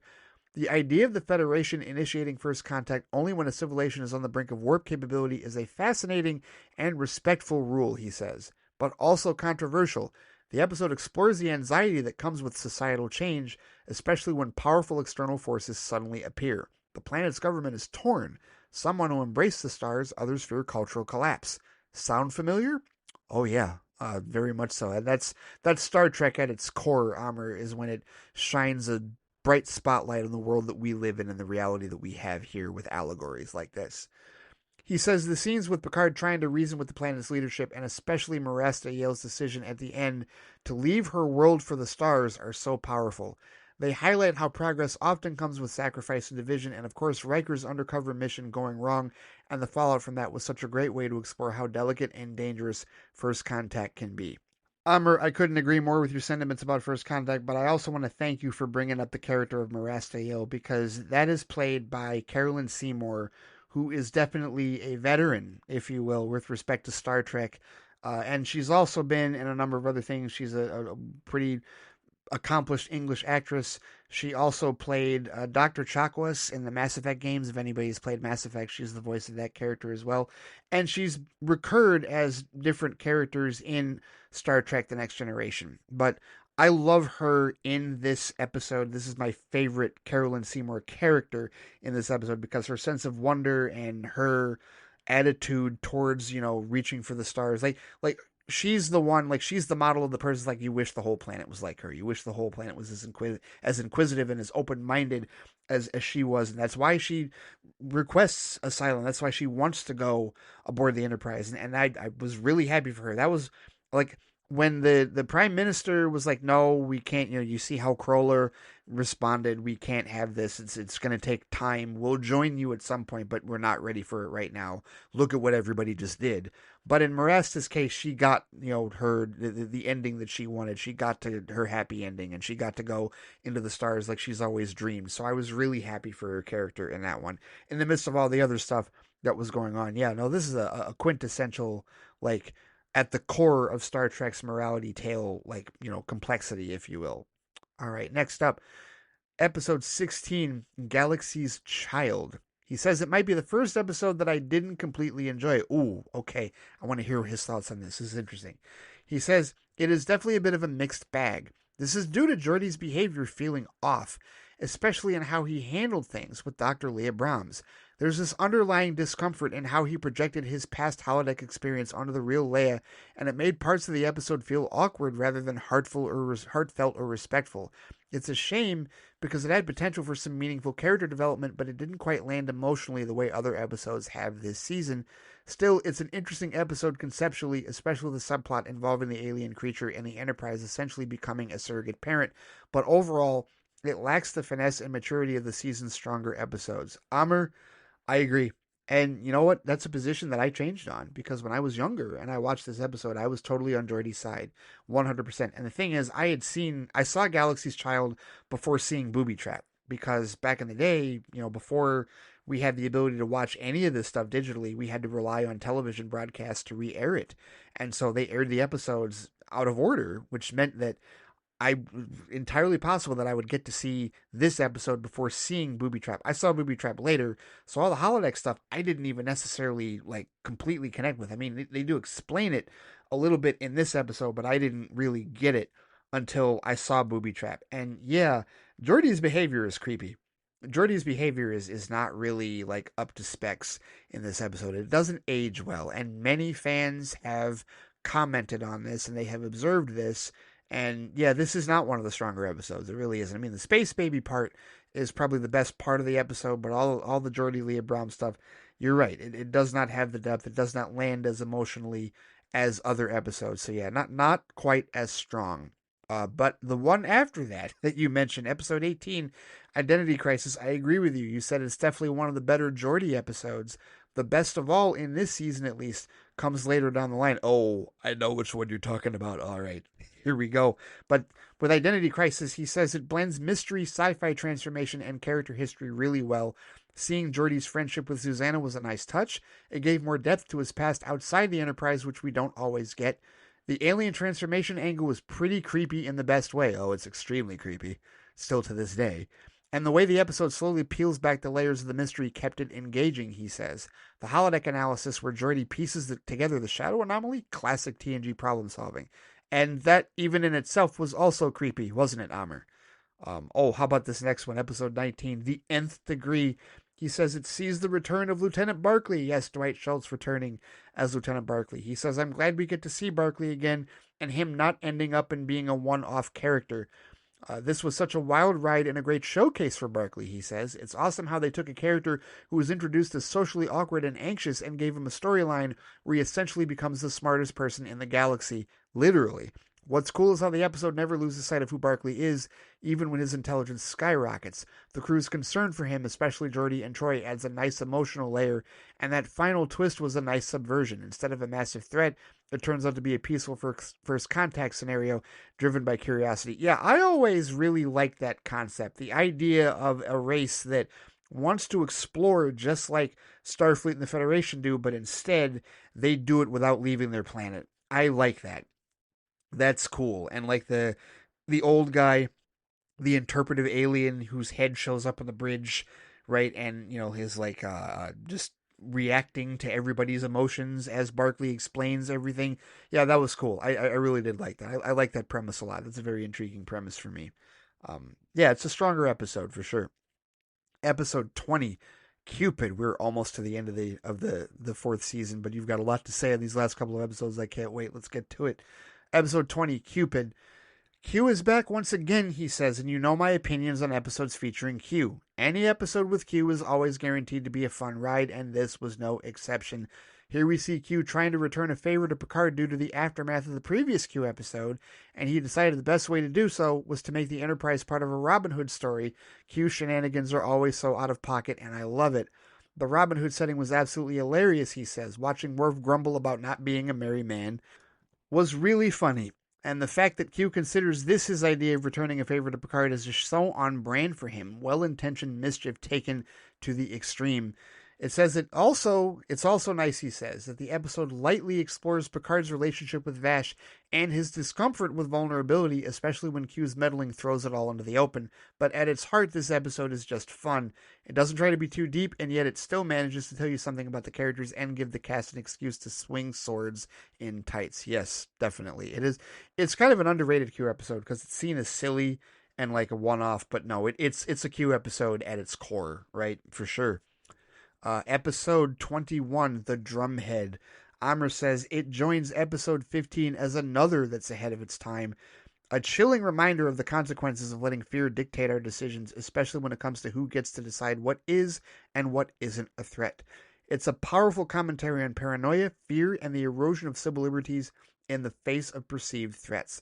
It's definitely a standout in terms of its themes, especially when it touches on things like guilty until proven innocent and the dangers of a witch hunt mentality, he says. The trial-like atmosphere led by the relentless Admiral Satie adds a lot of intensity. It's almost eerie how the episode mirrors certain historical events and even modern-day situations where fear and suspicion can be weaponized to undermine basic freedoms. Oh, this episode is extremely relevant to right now. Right now, in the world we live in today, Amr, this episode is dangerously and scarily relevant. It most certainly is, and I tell you, the Picard, like to me, the strongest moment in this particular episode, like anytime Picard is speaking, when he really starts to piece together what is happening, right? And there's that point where they've got him on the stand, where they've called him there, right? And Satie drills him, and we get a critical piece of information with respect to his character because she asks him if he's fully recovered from his experience with the Borg, and he says, "Yes, I fully recovered." Now, side note, Amr, no, he has not. We have only scratched the surface of just how destructive the Borg situation and his assimilation was. We will dive into that further as you continue forward. However, what I love about this, we get some details as well with respect to Picard's the devastation, because what does Satie tell us? She tells us that of those 40 starships that were sent to that fleet at Wolf 359, 39 were destroyed, and a loss of over 11,000 Starfleet lives. Keep that in mind anytime you see Picard have to deal with the assimilation plotline, because remember, the deaths of all of those officers are on his head forever. That is important.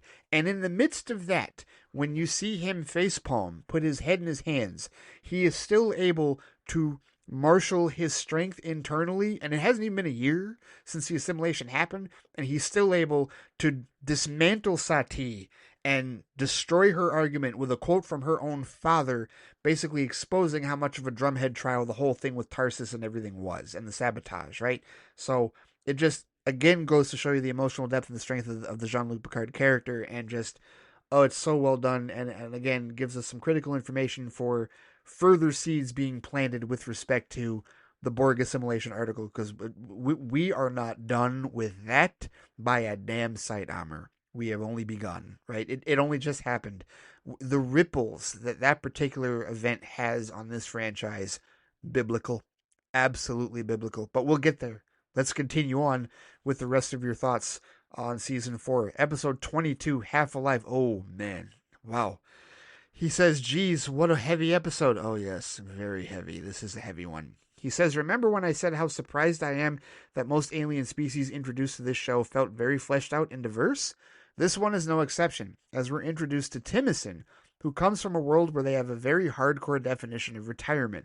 This episode also features Loxana, and it's definitely one of the better episodes featuring her. I would argue it's the best episode featuring her, subjectively speaking, in my opinion, Amr. He says Loxana's involvement in this episode is especially poignant. Usually her character is more lighthearted and comical, but here we see her in a more serious and emotionally vulnerable light, which adds so much to the episode's emotional weight. Her connection to Timothy, especially her relationship with him and her personal growth throughout the episode, adds a layer of depth to her character that we rarely get to see. That's why I think it's her best episode. Seriously, that's really why I think this is the best Loxana episode out of all of them. And I don't mind the others. You know, I have a hierarchy with those two, but this is her strongest performance. And Majel Barrett Roddenberry was absolutely aces in this particular episode. Best that she's played. May she rest in peace, of course. He says the moral conflict Picard faces when deciding how to handle the situation and Loxana's refusal to accept the harsh realities of Timothy's society really drives home the theme of personal choice and freedom, and it's beautifully executed. It is. It really is. It's a heavy episode, but it is a beautiful episode at the same time, Amr. I'm totally with you on that. Now let's get to episode 24, The Mind's Eye, which he says, this is the best Geordi episode I mentioned before. The tension and intrigue that built around Geordi being brainwashed by the Romulans made for a compelling watch. The ending where Geordi couldn't comprehend what happened to him was sad. The Romulans planting fake memories of his trip was just cruel. Oh, do you really know how cruel it was, Amr? We're going to find out once we get to the end here, but let's see. But before that, episode 25, In Theory, which he said is definitely a fun and thought-provoking episode, especially with its exploration of Data's attempt at understanding human relationships and emotions. The entire premise of Data trying to navigate a romantic relationship, something so inherently human, offers a lot of humor, but also some great emotional moments. The comedic aspects, especially with its awkwardness in trying to interpret human behavior, were perfectly timed, and it's a great showcase of how far Data has come as a character since the beginning of the show, he says. The episode also does a good job of showing how Data's logical and methodical nature often leads to misunderstandings when it comes to the unpredictable and chaotic aspects of human relationships. Another thing, I like that Data's cat is named Spock, such a clever little Easter egg. Amr, I'm sorry, I have to correct you. It's not Spock, it's Spot. S-P-O-T. His cat's name is Spot. That would have been a clever Easter egg, but no, it's Spot. S-P-O-T. In that regard. That's important because Spot's going to, pop up a lot going forward. And actually at one point Spot at one point later on in the show is a very critical plot device. That's all I'm going to say. And it's not a funny episode either. It's not. It's actually a really scary episode, to be honest with you, where Spot becomes critical to the part of the plot device with respect to what goes on in that episode. But we've got some time to get there, man. All right, here we go. Let's get to it. Now on to the big one, he says. Episode 26, Redemption Part 1.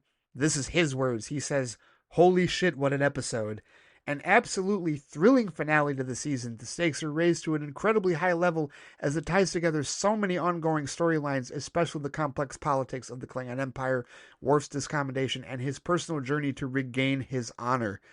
Worf's storyline, particularly with his family struggle, takes center stage as the political tensions within the Klingon Empire become the focal point of this episode, he says.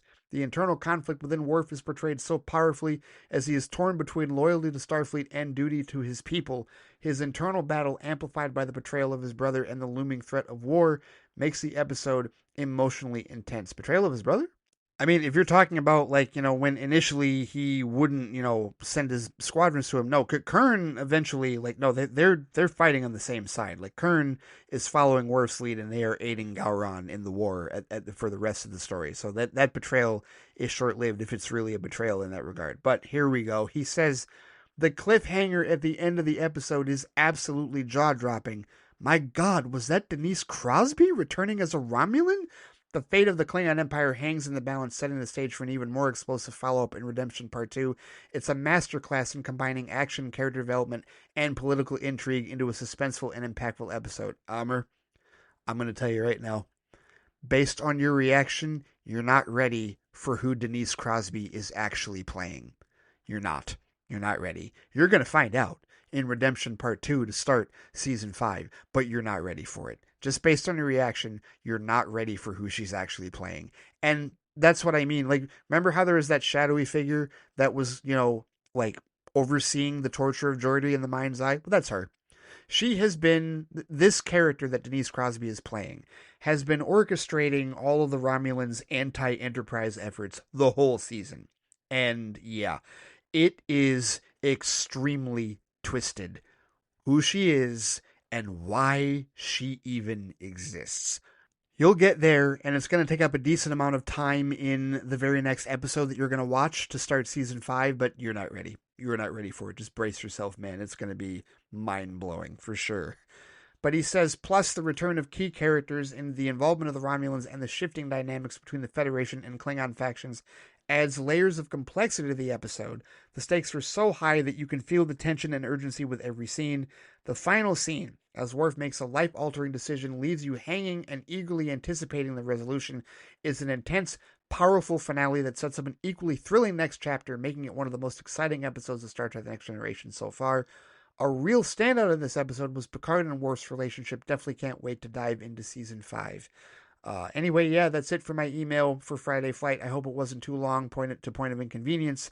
As always, can't wait to listen to the next episode, and thank you for taking time to reading my email. Regards, Amr Osama. Amr, thank you for sending these emails. I really do enjoy this. This is fantastic. Star Trek is my favorite franchise of all time, so I love going through all this, and I love, you sharing your experience of watching all this for the first time. I can't wait for you to dive into Season 5. I personally believe that Season 5 is the strongest season of TNG.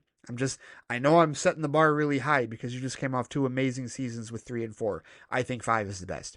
I think some of my favorite episodes, some of the best episodes of the show are in Season 5. And again, when you find out who Denise Crosby is actually playing, yeah, you're not ready for that, man. But I also want to take this moment to also highlight the Durases, the sisters in particular, Lursa and Betor. Just commit those names to memory as well, because they're going to be a problem. They're going to be a real problem going forward. So just remember that. Duras is dead, but his sisters continue to make trouble for the Enterprise and everybody else. So just keep that in mind. Okay? Let's not forget that in that regard. So, all right. Cannot wait for your thoughts on Season 5, man. Thank you for the email. Thank you for the thoughts. Looking forward to it, good sir. All right. Next up, let's check in with Stu Little, whose email is entitled Devil May Dare. Not quite Darcy-sized, but close. He says, hello. Well, it's time for my extended thoughts on Born Again now that Season 1 is completed. Here we go, yes. Spoiler alert. Born Again, Season 1, spoiler alert. This is your spoiler alert. All right, here we go. He says, but first, though, I'm also going to cover another streaming program that released in the middle of the aforementioned show's run, and that's Netflix's animated adaptation of Devil May Cry, the fantasy action video game series from Capcom. Oh, I forgot about that. I never played Devil May Cry, but I'm aware of the franchise. He says the show is brought to us by Adi Shankar, the producer behind the Bootleg Universe shorts like Thomas Jane's Punisher's Dirty Laundry, as well as officially licensed things such as the Castlevania series, also on Netflix. Devil May Cry is primarily about Dante, a young freelance demon hunter who has extraordinary abilities and a laid-back, cocky attitude that belies a darker past and a secret origin of which even he's unaware. He's caught up in a plot by the first season's main antagonist, the White Rabbit, who leads a group of demons in a goal to break the barrier between our world and the underworld to unleash literal hell on Earth. Also part of this is a shady government agency called DarkCom that's tasked with containing demons and is run by the Vice President Maines, who was voiced mainly by the late Kevin Conroy, though it seems like he may have passed before completing his role, as another voice actor is credited with doing key scenes too. Stu says DarkCom brings into play a diverse military unit led by Mary Ann Arkham, better known in the games as Lady, who is the secondary protagonist of the series who has a strong anti-demon sentiment and clashes with Dante. Stu says this isn't the first animated Devil May Cry adaptation, but unlike the previous one, it isn't part of game's canon and has its own continuity and take on things, which predictably has sparked some tedious toxic sentiment towards it. But it's a very good show on its own merits, and by the reckoning of a friend of mine who was way more into the games than me, though this prompted me to buy Devil May 5 on sale after watching it, it is a great adaptation.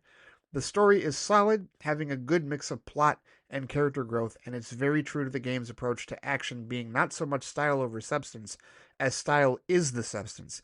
As an example of this, in Devil May Cry 5, Dante is gifted a mystical hat at one point, which, when equipped, allows him to use a high-risk, high-reward fighting style inspired by Michael Jackson's dancing, particularly from the Smooth Criminal music video. Wow. Did not know Devil May Cry did stuff like that. All right. He says the show similarly gives us over-the-top action set pieces, with one fight in Dante's apartment utilizing his pool table and balls as weapons, while Rage Against the Machine plays on a jukebox. Which Rage Against the Machine? Was it Killing in the Name of? Bulls on Parade? Uh, let's see. Wake Up? Maybe? I don't know. I'm just curious. I love Rage Against the Machine. A crazy high-speed road chase and fight where Dante jumps from bike to cars and back while dueling with a monstrous enemy, and an aerial sequence that it's impossible to deny was inspired by Iron Man 3's Barrel of Monkeys scene. Oh, I like that scene, because I like Iron Man 3. He says the intensity of that stuff, as well as the more horrific parts of the series, is balanced out by a playfulness with Dante's flippant personality. The Vice President? You mean the guy from TV? The colorfulness of the cast, and some fun in-jokes and nods not just to DMC lore and other Capcom games. Raccoon City is mentioned as an in-world location. Resident Evil, okay. But other things, such as a minor character occult detective who appears at one point who is clearly a parody of John Constantine. Oh, alright. Awesome. The voice cast do an excellent job too, he says, with Johnny Young Bosch making a great Dante, which isn't surprising as he's a veteran of the games, though not as Dante, but his eventual younger successor, Nero. Scout Taylor Compton as Lady gets the most flack from Toxics due to her prominence and sweariness, but she does a fine job who this character is made to be, and the complexity that comes with it as the season goes on. Hoon Lee, probably best known for his live-action work in Banshee and Warrior, is tremendous as the White Rabbit, embodying the menace and theatricality you'd expect from a character riffing on Alice in Wonderland, but also having more depth later as his backstory and motivations are explained. And Conroy is predictably excellent as Baines, a character who is, to say the least, morally gray from the outset, and I didn't realize he was voicing the whole series, so his replacement does a good job too. I think the show works due to a knowledge of the series and a good sense of what to use and what to find a new spin on, with more intrigue and better pacing than the cycle of go somewhere, have a fight, receive exposition, repeat that the games use, and being set in the 2000s creates a fun throwback feel. There's also a long-term plan obviously in place from how Season 1 ends and the stuff it teases for the already confirmed Season 2 and beyond, so I'm looking forward to that. Well, that sounds intriguing, Stu. I like the recommendation here. Do I dare add this to the ever-growing list of too much shit to watch? I don't know. Maybe. I'll think about that. I'm paring down the list, at least trying to get through as much of it as I can. In fact, I'll go ahead and tease this. There's an animated project that I've honestly been working on for the last year that I have decided to now, like, that's going to take a side component with my FLITE reviews.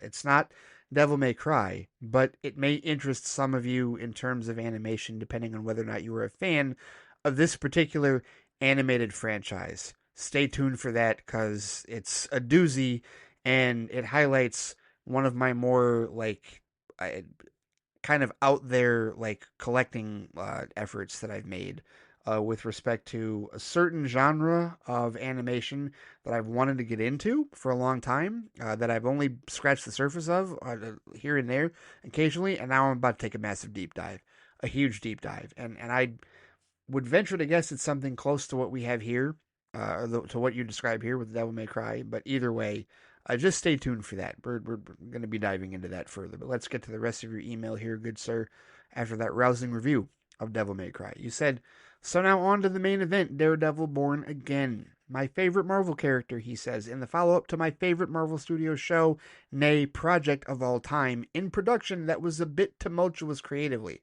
Can it rise to be a worthy addition to the canon started by the Netflix series? Yes, it can. It's not a complete home run, he says. The seams are visible at times from this being a patchwork of stuff they filmed for the original version of the show and the new stuff with a revised creative direction, and the visual staging of things are a bit more obvious and inferior to the predecessor, with more obvious CGI backdrop work as opposed to the physical location shooting they did back then. I have to cut them some slack, though, given all the circumstances, including a strike, and the fact that the finished product is as good as it is a minor miracle, he says. And a big part of that is getting the characters right and the performances by the actors to meet that quality of writing. Like before, he says, the show is centered around the Matt Murdock Wilson Fisk conflict, and they pull that off wonderfully and bring a new facet to it with the addition of time. Their first meeting, catching up like they're almost old work friends, was a good call, even as it quickly gave way to the underlying enemy between them. Is the entire rest of your episode completely about this? Well, largely. You've got one paragraph at the end about Superman, but here, let's continue on here. He says, you speculated that I'd think the Fisk as mayor thing would be too on the nose as an allegory for the other guy, but far from it. I've seen far, far worse takes on that in the comic book adaptation genre, and given there hasn't been a make location adjective again slogan or a ham-fisted allegory for a certain wall or mention of collusion with an outside power to get elected, I find it fairly refreshing in its approach. They've done a pretty reasonable adaptation of the comic book version of the story within the bounds of their more grounded world. Fisk ran on the anti-heroes and vigilantes platform in that too, but he had the benefit of the 616 version of New York going through constant large-scale superhero-centric destructive crises and drama, with a colleague of Matt's in one issue telling an anecdote about how her car was used by Spider-Man as a weapon, and since her insurance didn't cover that, it hindered her and her wife's financial situation considerably. Also, most of the stories that do this allegory, he says, tend to make the stand-in character a fairly uninteresting paper-thin 2D caricature who purely exists to make an obvious point, without really having much of a purpose of their own, while Born Again has managed to retain Fisk's complexity and also even some sympathetic aspects. Fisk is capable of many terrifying things, R.I.P. Gallows Skull, but he also has things he definitely will not do. He kept his word to Matt on their Season 3 deal, and Vanessa's amused reaction to Heather suggesting that he might hurt her are examples of how he has some standards, and his ultimately going mad with power in the latter end of the season was actually built up to and not just there from the jump. Vanessa's increased agency as she becomes a powerful and ruthless crime boss in her own right, and the personal strife the couple go through only to come out stronger, makes them a formidable threat going forward. The Mayor Fisk plot, he says, isn't the only thing they've adapted from the comics here, with the Hector Ayala trial also being a standout story from the Brian Michael Bendis run. The show changes the charges against Hector and tweaks the outcome, but the overall theme of a hero being unfairly put under public judgment and the way this affects Matt's own view of his own double life is similar, and the future ramifications of it with his niece, R.I.P. Camara de los Reyes, by the way. Yes, indeed. Still can't believe I didn't know that. That's just awful. F cancer. He says Muse similarly works for what this show is, even if I personally wish they'd hewn a bit closer to the source material. Not to the fact he had superpowers or the fact that the plot involved Inhumans, that wouldn't have fit. However, he says I was a little disappointed in how they took away the mystique of the character. Charles Soule wrote him without ever explaining his backstory or even what his real name was, and he had a much more actualized personality. He was talkative, even affable in a creepy way, as he'd explain his art to Daredevil and his protege at the time, Blindspot, like he was at an art show talking to an audience. He even actually takes the selfie with the women who ask for one in that story, and they're unfazed by his costume because it's the sort of thing a conceptual artist would do. Point is, he was unique and knew who he was, so the show going the route of making him a troubled young guy tortured by things, while executed well, was a bit mundane and something I've seen a lot of times before with fictional serial killers, he says. I think the general audience could have coped with something more original. Alright. Related to this plot thread, he says, is the Matt-Heather relationship, which is another slight downside due to have a bit of the stock costume crime fighter has relationship problems trope that is especially true of Daredevil. But I think both characters could have been handled less frustratingly. Heather knows Fisk's history. In fact, everyone does. So her thinking Matt's concerns were paranoid and unexplainable was just weird and almost came across as gaslighting to me. While Matt, on the other hand, is needlessly uncommunicative and frantic about the subject. I get he doesn't want to divulge his Daredevil secret yet, but he doesn't have to lie to her. Telling her he was involved in building the case that got Fisk sent to prison and Fisk threatened revenge is 100% true and ought to make her understand, but doesn't go there. You hate dramatic irony. I hate when characters have relatively obvious and simple solutions to their problems that they don't even ever consider. See also Jessica Jones taking a whole season of her show to realize that plugging her ears would protect her from Kilgrave's powers. Hmm. Yeah, I'm never watching that season of television ever again. He says, speaking of Jessica Jones, not because it was bad, just because it was creepy. But speaking of Jessica Jones, he says one other downside of the show being a semi reboot originally is the discarding of numerous familiar faces and replacing them with ones we haven't got that sort of connection to yet. Kirsten McDuffie is a good ad from comics of recent years, and Cherry is fine, but he wasn't the specific bald black guy I was hoping we'd see as part of Matt's army in the final scene. So yeah, we lost Foggy, and Karen was largely absent, although she retains plot armor of such thickness that if she was a character in a Star Wars show, she'd probably survive getting stabbed with three lightsabers at once. Okay, you're getting snarky here, Stu. BB Urich, he says, is a painful reminder of how Ben's death in the original show still bothers me, and her methods of being a web show journo have a bit of "how do you do, fellow kids" to it, though not as much as her being a TikToker would. So I thank the writers for that. Fisk's inner circle are a bit better, especially tryhard sycophant Daniel Blake, and the cop characters are good minions with their own agenda, he says, even if it's a little confusing to have an anti vigilante task force made up of people who idolize the Punisher. It's also confusing that Officer Powell passed Matt's lie detecting skills when he said he didn't know anything about Hector Ayala's murder, only to then be revealed as the leader of the Punisher fanboys who were responsible. Another disconnect between the two versions of the show? And yes, he says John Bernthal was great, continuing his thing of appearing like twice in something and making an impact. He did the same recently in the movie The Amateur and was good in his relatively small amount of screen time. Let's make The Accountant 2, where he's billed alongside another Daredevil, successful out of appreciation, yes? So yeah, I highlighted a few issues, he says, but I think the season has a solid through line and a mostly very strong ending. And I feel that if the creative team can do that while having to right the ship from the way the show was initially, season 2 should hopefully be even better with them at the wheel from the start. And with Fisk's cracking down, I'll hope to see that little less conversation and a little more action too. I've also seen those set pics and I approve. I also hope that the guy who shook Frank's hand feels really, really, really dumb now. Hopefully, we'll get the yearly releases of the show that they're aiming for. Though I don't have much longer to wait for my next Charlie Cox exposure, as he voices a main character in this month's upcoming fantasy RPG video game, Claire Obscure Expedition 33, which isn't even out yet, but has a movie adaptation in development. All right. I wanted to read through all of that, Stu, before I get to your Superman sneak peek paragraph, because I really just have one like major thought with respect to everything that you said, and that is this. I just am not nearly as critical as you or others are of this stuff. And I don't really mean that to be snarky, and I don't really mean that to say anything about how you guys observe it. It's just that the comments that you make a lot of times with respect to these shows, it's like I don't see it and I don't care to see it. Like when you talk about how the line that you had here, you said the seams are visible at times from this being a patchwork of stuff they filmed from the original version of the show and the new stuff with a revised creative direction, and the visual staging of things are a bit more obvious and inferior to the predecessor with more obvious CGI backdrop work as opposed to the physical location shooting they did back then. I mean, I don't care about all of that. And truthfully, I'm not saying that to be like, I don't understand why you care. No, I get why you care. It's just that we're wired differently. We are. And Stu, I know that a lot of times with respect to stuff that you have issues with, you're wired differently than even others of us, other mutuals that we have. But I just don't look at these things with quite that critical of an eye. And I don't know, I can't entirely say that that's just because I have a wider strike zone and the whole prove to me that you're bad mentality, right? I don't know. I think just I am not. I just don't feel like being as critical about this shit. Like I really don't. Like as far as I've seen a lot of fans. You're not the only one that has echoed these sentiments about Daredevil Born Again. With respect to comparing it so heavily to the 3 seasons of Marvel Netflix, to me, I didn't need a whole lot in order for this show to be connected to those. I didn't need the choreography to look the same. I didn't need the sets to look the same.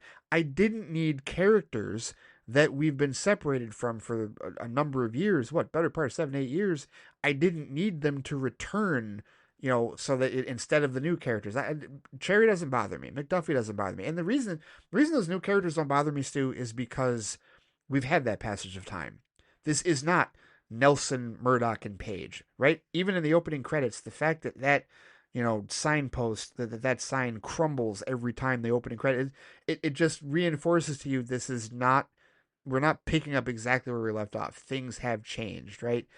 it's called Daredevil Born Again because he's been out of commission for a minute since the last time that we saw him, and this is a rebirth, a revitalization because he is needed in a massive time of need for the city in that regard. So to me, I didn't need a whole lot of connective, like I didn't need a ton to connect this to the old show. I didn't need it to specifically be the sets or the CGI or the fight choreography, stuff like that. So these seams that you're talking about, I mean, if you see them, cool. I don't see them, and I don't care to see them. That's just how I am. And I mean, if people want to be critical of how I appraise these things, I mean that's your business. But I've never cared to see that stuff. I don't. Like I looked at the show, and for me, I you can call this basic if you like. You want to call me a basic bitch for it, you most certainly can. That's entirely your business. I don't give a shit. But when I see Charlie Cox, when I see Deborah Ann Woll, when I see John Bernthal, when I see actors, when I see Vincent D'Onofrio, when I see Wilson Bethel, that's what I need. And for me, it's less about how things are constructed within their world and more about how are they playing these characters. Is Charlie Cox playing Matt Murdock the way that I remember him? Yeah, he is. And, I'm sure you can find some inconsistencies between how he did it here and how he did it in those other 3 seasons. Great. I don't see them, and I don't care to see them. Because for me, the passage of time makes sense for why he'd be a little different, or why, D'Onofrio would be playing Kingpin a little different, or why, you know, uh, anybody would be playing any character that has come back. And you mentioned the plot armor with Karen Page. It's like, you know what? Who gives a shit? Like I'm being now that's one where I am being like, okay, come on, dude, seriously. It's like when we're looking at the function of the Karen Page character, this is just within the wheelhouse of what she does, right? And it's suspension of disbelief. I feel like what it is. It might be that when it comes to suspension of disbelief, there are times when fans, and I don't want to just single you out, Stu, because you're not the only fan that does this. I feel like fans a lot of times just turn on the magnifying glass so hard with respect to suspension of disbelief. And there are certain things that they'll forgive and forget because it's a comic book show. And then there are other things that are like, well, no, this breaks my brain. I don't like this. This is a seam that's visible and I can see it because to me, and I've mentioned this so many times in my Flightbox episodes on this show, I don't know the entirety of I wasn't following all of the production drama, right? So to me, the minor miracle that you're describing of this production, okay, maybe that's how you perceive it. I don't give a shit because a final product, a finished product, was presented to us in the past 9 weeks, and that's all I need. It is. Unless it was something along the lines of Zack Snyder's Justice League, right? If it was a Snyder Cut situation, that's something completely different. But even then, I would have to feel passionate. I mean, obviously, I felt passionate about the Zack Snyder situation in that regard, and this is Daredevil. I don't have that kind of connection. And maybe that's also part of it as well. Why it's different for me because you guys have, like methodically and religiously read these comics. You know what runs are being adapted for this. I don't have that connection, and I can go back and read these runs, but I'm not going to have the same perspective that you have because I didn't read them first, and now I'm watching a live action interpretation of what that is, right? And that's going to be the case for me with a lot of this stuff because there's a lot of these comics I have not read. So there really is a component for me that I guess is easier because I have a general audience perspective because I'm not so beholden to the comic lore as you guys are. And when I say beholden, I don't mean that you're saying, oh, well, they've got to do it this way. No, I'm not saying that. I'm saying that when you are appraising it, subjectively speaking, your frame of reference is the comic run, right? Like how that's being adapted. I didn't even know Brian Michael Bendis wrote that stuff. I have not read a Daredevil comic. I've not read a single Daredevil comic yet. And I'm sure Jared and you and others and Anthony can provide plenty of recommendations. I get that. That's fine. But all I'm saying is that from my perspective, since I don't have that basis in understanding and appreciating these characters first, and I'm coming at all of this from movies and television first, that's why I don't see all these seams. That's why I don't care to know about all these seams because I'm not gonna, I'm not gonna dig that deep into the production with respect to what they were gonna do originally and what they changed and how it doesn't quite match up. I'm just looking to see if the episodes entertain me and if I get something out of it, and I will tell you what I get out of it. And if you think it's too simplified, or if you think it's too basic, or if you think I'm not going deep enough, that is entirely your business. But it is how I appraise it. But that was just something that popped into my head just reading, and you are very meticulous with respect to your analysis, but just I just had this prevailing thought the whole time. It was just like, I don't look at this the same way he does. I really don't. I don't have quite the critical eye, and I don't see those seams. I don't care to see those seams. Like, if you point them out to me, it's like, all right, I guess they're there. But like the stuff you were talking about with some of the characters, like, okay, BB Urich, I don't give a shit that she's, it's a reminder. And did I like necessarily that Ben got killed?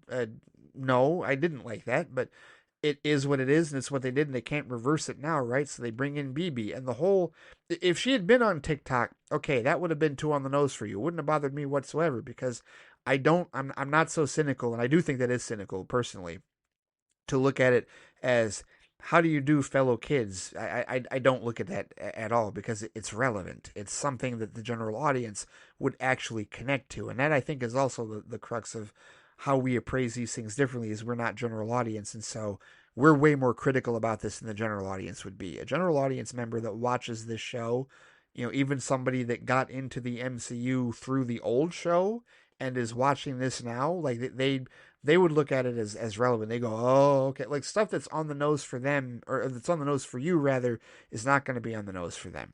It really isn't. And, for me, that kind of stuff doesn't bug me.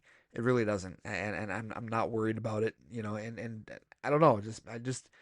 Those are not things that cross my radar. I don't think of them the same way. We just have different perspectives. That's the beauty of It's All Subjectives, too. You have a far more critical eye for shit than I do. I just go into it wanting to enjoy, wanting to, you know, see good stories told, and however perfect or imperfect they are, it's like, did it convey the message that did it convey the emotion that I was looking for? That, like, did it strike me? Was it something that I was entertained watching? If the answer is yes, then I'm largely good, truthfully. I mean, with respect to other criticisms, I honestly could not care less, personally. But that's just where I'm at. That was just a prevailing thought that I had. And again, I don't mean to, like, completely single you out, too, because, like I said, you're hardly the only fan that does this. Plenty of fans look at these things with a far more critical eye than I do. It's just that sometimes I look at it and I go, well, wait a minute.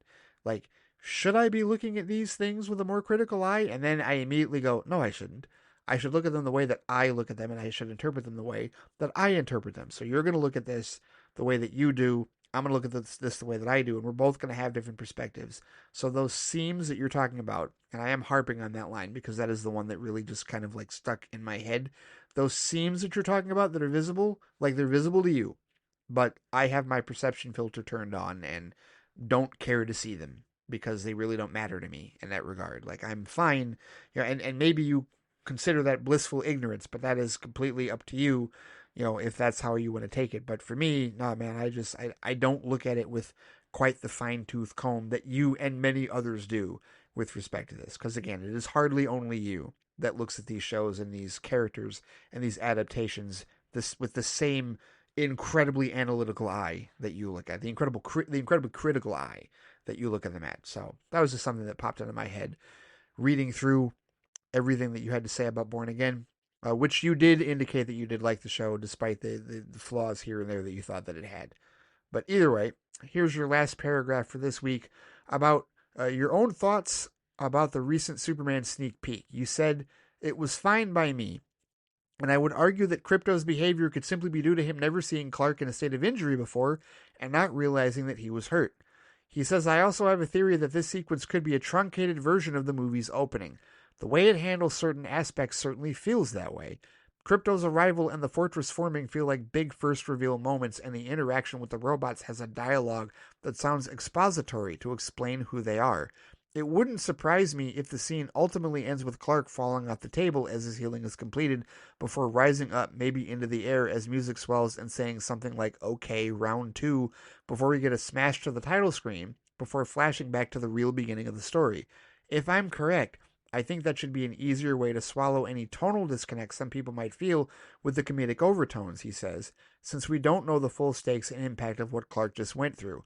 Opening in medias res would also be something that a Superman movie has never done before, although J.J. Abrams wanted to in his rejected Superman flyby script, which opened on a terrifying cliffhanger from later on, a defeated Superman seeing Lois drowning in a tank made of kryptonite glass." Wow, that is terrifying. Seeing Superman in the immediate aftermath of a battle would fit how the movie has been described as being like a week in the life of Superman or something like that, if I recall correctly. Anyway, that's my half a Dorsey amount of thoughts for this week. The PS5 release of Indiana Jones and the Great Circle has finally came, and it's waiting for me. Take care, Stu. Stu, I would say this with respect to your theory about how Superman opens. I think there's precedent for this. James Gunn has kind of done this before because he kind of did that with the Suicide Squad, if you recall. Because when we see the opening of that film and we see, Nathan Fillion and and that group get gunned down, we see Captain Boomerang get destroyed, we're unaware of the second team that is on the island already. The first team was Diversionary, the second team that Bloodshot and everybody is leading and Peacemaker's on is headed the other way, right? And so that movie also, if I recall correctly, started in media res and went backwards to go back to the actual beginning of the film. And so, I mean, tonally, there wasn't a shift with respect to that film. The tone was very consistent in that film. But I'm just saying that structurally speaking, there is precedent for Gunn starting a film that way. And I think there's a lot of observational evidence to support your theory. The Fortress reveal, definitely, yes, that absolutely does seem like a big first reveal, not something that we would see later on, just the way that it is comprised. So, yeah, I think you may be onto something. We will find out soon enough. You've got less than 3 months until the release of that film, but I think that's a valid point, and it'd be interesting to see how people spin that, when we get to that point, when we see, if and when that is the case with respect to that. But thank you as always for your feedback, Stu. Greatly appreciated. Looking forward to the rest of your thoughts and more recommendations, right? The Devil May Cry recommendation this week, the absolute DC recommendations a few weeks ago. Definitely keep those coming, man. Do appreciate that. All right, let's get to our other TNG watch update from Alex De Silva, who is still in the middle of season 3 of TNG, but he's also got other thoughts on stuff as well. He starts off by saying, "Hey Ray, so your Pistons have made it to the playoffs. This is extremely impressive given that they only won like 14 games last season." Exactly 14 games last season, Alex, yes. "Depending on how they do, there's a chance they'll go up against my Celtics in the second round, which would be pretty fun. You'll be watching their games throughout the playoffs, I'm assuming?" Yes, but I don't think they're going to get to that far as the Celtics. Here's the thing, just briefly, because I don't talk about sports as much now as I used to, and it's always a weird thing as far as me trying to do the sports stuff, which I would love to talk about it. But yeah, the Pistons. Look, as far as I'm concerned, JB Bickerstaff is Coach of the Year, or else get rid of the award. Like, I don't see how you don't give him Coach of the Year after what he's done with this roster, especially when they lost Jaden Ivey the way that they did. And, this is basically the season where Cade Cunningham becomes an all-star and is on his way, hopefully, to becoming the superstar that we just really have never had since the Bad Boys days in that regard, right? And we're talking like in the superstar era, we've never really had a superstar in their prime. Closest I feel like we got was Grant Hill, and of course, he wasn't part of the going to work Pistons that ended up winning the unconventional championship in 2004. Should have won in 2005 still, as far as I'm concerned. But either way, right? Like, the job that they've done, the turnaround has been nothing short of remarkable, historical, in terms of NBA history. So yeah, JB Bickerstaff, Coach of the Year, no question. That being said, despite them, turning it around, like this is a stepping stone. This is a building block, right? The Pistons went from being completely irrelevant and, the joke of the Eastern Conference in many ways to being past the play-in spots, right? For the last month and a half, I was telling coworkers, I said, look, like, the question is whether or not they're going to finish fourth, fifth, or sixth. And one coworker was like, dude, they could still completely, like, the bottom could still completely fall out and they could not miss, they could miss. And I'm like, dude, do you not see the lead that they're building? Like, they were close to Milwaukee and Indiana as far as, like, the fourth, fifth, and sixth seeds, right? Or, like, whichever one they were going to get, fourth, fifth, or sixth. But, like, they were holding a 5 to 6 game advantage over the play-in spots for like a month and a half. They wanted no part of the play-in games. They wanted an actual playoff spot, and this is a great stepping stone for that in year one of Bickerstaff and Trajan Langdon as president of basketball operations, right? So, like, this is a big first step for the Pistons to get back to the playoffs. That being said, I don't see them going far. I don't see them getting to meet up the Celtics at all. I think that Yeah, if you ask me to put money on it, if you really ask me to, to make a prediction, I'd say they're going to lose to the Knicks in this first round series. I hope that they make a series out of it. I would love to see them take one in New York here in these first two, and like on the national stage, really start to make a name for themselves, because that's the other part of the NBA, the other part of basketball is making national perception and making a name for yourself with respect to your competitiveness in your play, so that we get more respect from goobers like Shaq saying silly shit and acting like Chauncey Billups is the coach, because yeah, he's whatever, he's a ditz when it comes to that. But at any rate, so that's what I'm really looking for. I'm not looking for the Pistons to make some type of magical run and go up against the Celtics and it's this David versus Goliath thing. I don't think that's going to happen. I think that you have more to worry about from the Cavs and maybe the Knicks, right, than you do from the Pistons. And of course, you're not worried about shit, right? You're the Celtics, right? You're Boston. You're the defending champ. What have you got to worry about? It is what it is. But no, I don't see that they'll.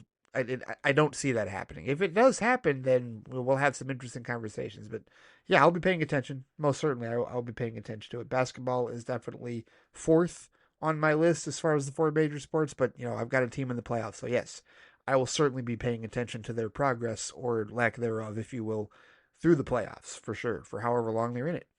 All right. Next up, you said about the chicken jockey stuff. I can't even put into words how incensed I'd be if I was taking my kid out to see the movie and I had to deal with this utter lunacy. As if I didn't have already enough reasons to hate teenagers at the movies, this is something out of my worst nightmare. Yeah, no doubt. That's the chicken jockey bullshit. Just that entitled ridiculousness. Just yeah, off the charts. He says Darren Aronofsky made some comments about method acting, basically saying that it's unnecessary and unprofessional, especially when it involves being rude to your coworkers on set and pulling ridiculous stunts that overstep the bounds of social acceptability. Example, Jared Leto in Suicide Squad. I kind of agree with him. There's nothing wrong with staying in the zone during a particular scene to not break character, but there's really no excuse to be a jerk to others and act like an insufferable moron while you're in a professional context. You know, I know that so many people love to just immediately jump to Jared Leto, like as the example, but the bigger example is probably Wesley Snipes. I've heard a lot of stories about him being this, like, really tortured method actor and not being the greatest on certain sets. And it varies, but yeah, I kind of agree with that too, right? I mean, why do you have to be a method actor? Is that the only way that you can focus? Is that the only way you can stay in character? I mean, yeah, I don't know. I mean, it's not something that I would say a majority of actors use, which I think is a good thing. I think you do have to have more of a suspension in between takes, if you will. Like, okay, the real life comes into play, and the collaborative nature, right? I don't know how collaborative you are if you're a method actor, if you're always like in character like that, especially to the point of cruelty. So yeah, I I don't know if I would necessarily. I mean, I see why Aronofsky considers it unnecessary and unprofessional, and it can be. It very much can be, depending on the role, depending on what's going on. But I feel like that's something that, if you can get a handle on that and take care of that in casting beforehand or in rehearsals and whatnot, then definitely try to do that. Before it gets to any type of serious situation on set during actual filming and production. So yeah, I hear you on that. He says the Daredevil finale gave a deeper glimpse at how scary it is to see someone in a position of authority who just completely abuses their power. Fisk's "I love this city" line harkened back to Palpatine's "I love democracy." The fact that I'm even comparing the two of them shows you what kind of leader Fisk is. Dude's not trying to be the mayor, he's trying to be the dictator of the island of Manhattan. He also says Dumbass of the Year award goes to Anthony from the post-credit scene. The second he actually moved closer and shook Castle's hand, we all knew he was done for. What an idiot. Yeah, but we expected that, right? We expected Frank to do what he did and proceed accordingly, because you're not going to keep Frank in that position for that long. He says it looks like in season 2, Daredevil and his team are going to be freedom fighters, hosting a rebellion against an abusive authority. Shades of Andor, which is fitting since that new season premieres next week. I absolutely can't wait for more Andor. But anyway, back to Daredevil. I wonder if in season 2, Matt is going to have to pretty much remain in hiding, he says. Fisk seems to have run out of patience with him and has no further reasons for keeping Matt alive. I don't currently see how Matt can just continue living his normal daily life practicing law with the way the story has developed. Well, I feel like daily life has been completely uprooted for everyone. He's declared martial law. So, how's the practice even going to operate in this regard? What's McDuffie going to do, especially since she's got that Red Hook information in terms of it being, a sovereign port, if you will, right? So I think everybody's lives are upheaved. Now, whether that means Matt is completely in hiding or not, I don't know. Look, he could out Matt at any time. Like, he could just say, Matt Murdock is Daredevil. Like, he and Vanessa could totally out them at any point in time. Whether he decides to do that, we'll see. I haven't read the comic line they're basing this off of, Alex, so I don't know. But yeah, it'll be interesting to see exactly what the full dynamic of the city is, with it being under martial law, 8 o'clock curfew, and all that whatnot that he's declared as, like you said, the dictator of Manhattan. He says The Last of Us Season 2 premiered last Sunday, and it's as excellent as always. Getting a double dose of Last of Us and Andor every week is going to be geeky heaven. It's so cool that we're getting these high quality prestige shows through avenues that we enjoy that aren't typically thought of as prestige. Uh, I still have not seen Last of Us. I haven't played the game either. I'm still torn on like between watching the show, playing the game because I don't have a PlayStation to necessarily like play that on. But either way, I've heard great things, and yeah, it continues to be a hallmark show for a lot of people. He says, before getting into this week's Star Trek update, I have a humble request for Amr. In my Friday flight emails, I always put my Star Trek thoughts at the very end so that anybody who doesn't want to hear them can simply skip ahead to the next email using the chapters function. In the most recent Friday flight, I wanted to hear Amr's thoughts on Daredevil, but trying to locate them among all the Next Generation spoilers was too risky. So sadly, I just had to skip ahead to the next listener. But if his Star Trek comments are the last thing in each email, then I'll still be able to listen to a lot of his feedback and safely avoid spoilers. So there's my humble request, not a demand by any means. Well, I'll say this. You don't have to worry about that this week because Amr's entire email was about TNG. So don't listen to any of it. Skip his entire email. Like, listen to none of it. It is full of spoilers. He is way ahead of you. He is finished. He's up to season 5 at this point. So just don't listen. Just skip what he says this week. And as far as his organization, I tell you what, however Amr, because I don't want to infringe on how Amr is writing his emails. So however Amr wants to write his emails, he can stay with his structure. I will see what I can do as far as when I read them, separating thoughts. It'll depend on, how that's written. But he does seem to separate, I think everybody tends to keep their thoughts on a particular show or movie or comic or whatever, within like the same framework of what they're writing in the email. So like, okay, this paragraph is about Superman, this is about Daredevil, this is about Star Trek, that type of thing, right? So I think that organizational structure is pretty much followed by everybody, and I will try to, keep that separated so that, his TNG watch updates, maybe I can put those toward the end. Again, depending on how he writes them. I don't want to infringe upon how he writes the emails, but we can see about trying to structure that in that regard. But let's get to your thoughts on TNG because you watched The Hunted this week, and you said this show is going to get a lot stronger once they hire a stunt choreographer. The whole grappling thing when characters fight was fine for the original series since it was a much different time, but by this point we're in the early 90s, and on-screen combat had come a long way in the prior 2 decades. Fights in this show just look kind of goofy. I know this sounds a bit snarky, but it's not a huge criticism since this show's primary concern isn't action. This is just more of an observation. Next episode is called The High Ground. Being the Star Wars fan that I am, my mind immediately went to Revenge of the Sith, Live Long and Prosper, Alex. Alex, I wouldn't, get your hopes up with respect to fight choreography because, as you pointed out, not the point of the show, not the primary concern whatsoever. So, whatever expectations you have for that, no, just go ahead and shelve them and just this is not a show that really prides itself on fight choreography. Just go ahead and go with that. Dare I say the fight choreography in later Star Trek shows is stronger, maybe even starting with Deep Space Nine. And there are canonical, like in story reasons for why that would be the case.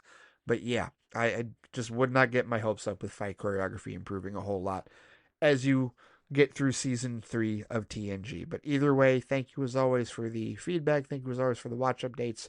We will do what we can to try and keep you away from Amr's spoilers because he is motoring through, man. That is for sure. But hey, everybody goes at their own pace. Everybody has their own perspectives and lives and challenges and whatnot. So doesn't mean you need to rush. Go at your own pace, man. Of course you're going to do that, no doubt.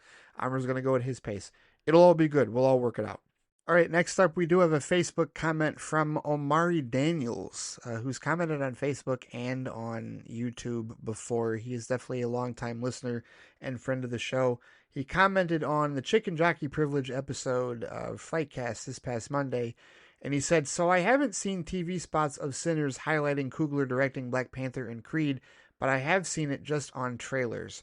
And the Minecraft stuff seemed too ridiculous to be real," he says. "It's already enough of a problem with people talking in theaters." Yeah, I think you're right with respect to the Sinners trailer. I think that is where the Black Panther and Creed stuff comes into play. I don't know how much, if any, of the TV marketing pointed to that, but it is definitely a point of interest with respect to this particular effort. And I'm not sure like how the marketing effort has really gone. I mean, they've been doing the press tours, they've been doing the red carpet stuff.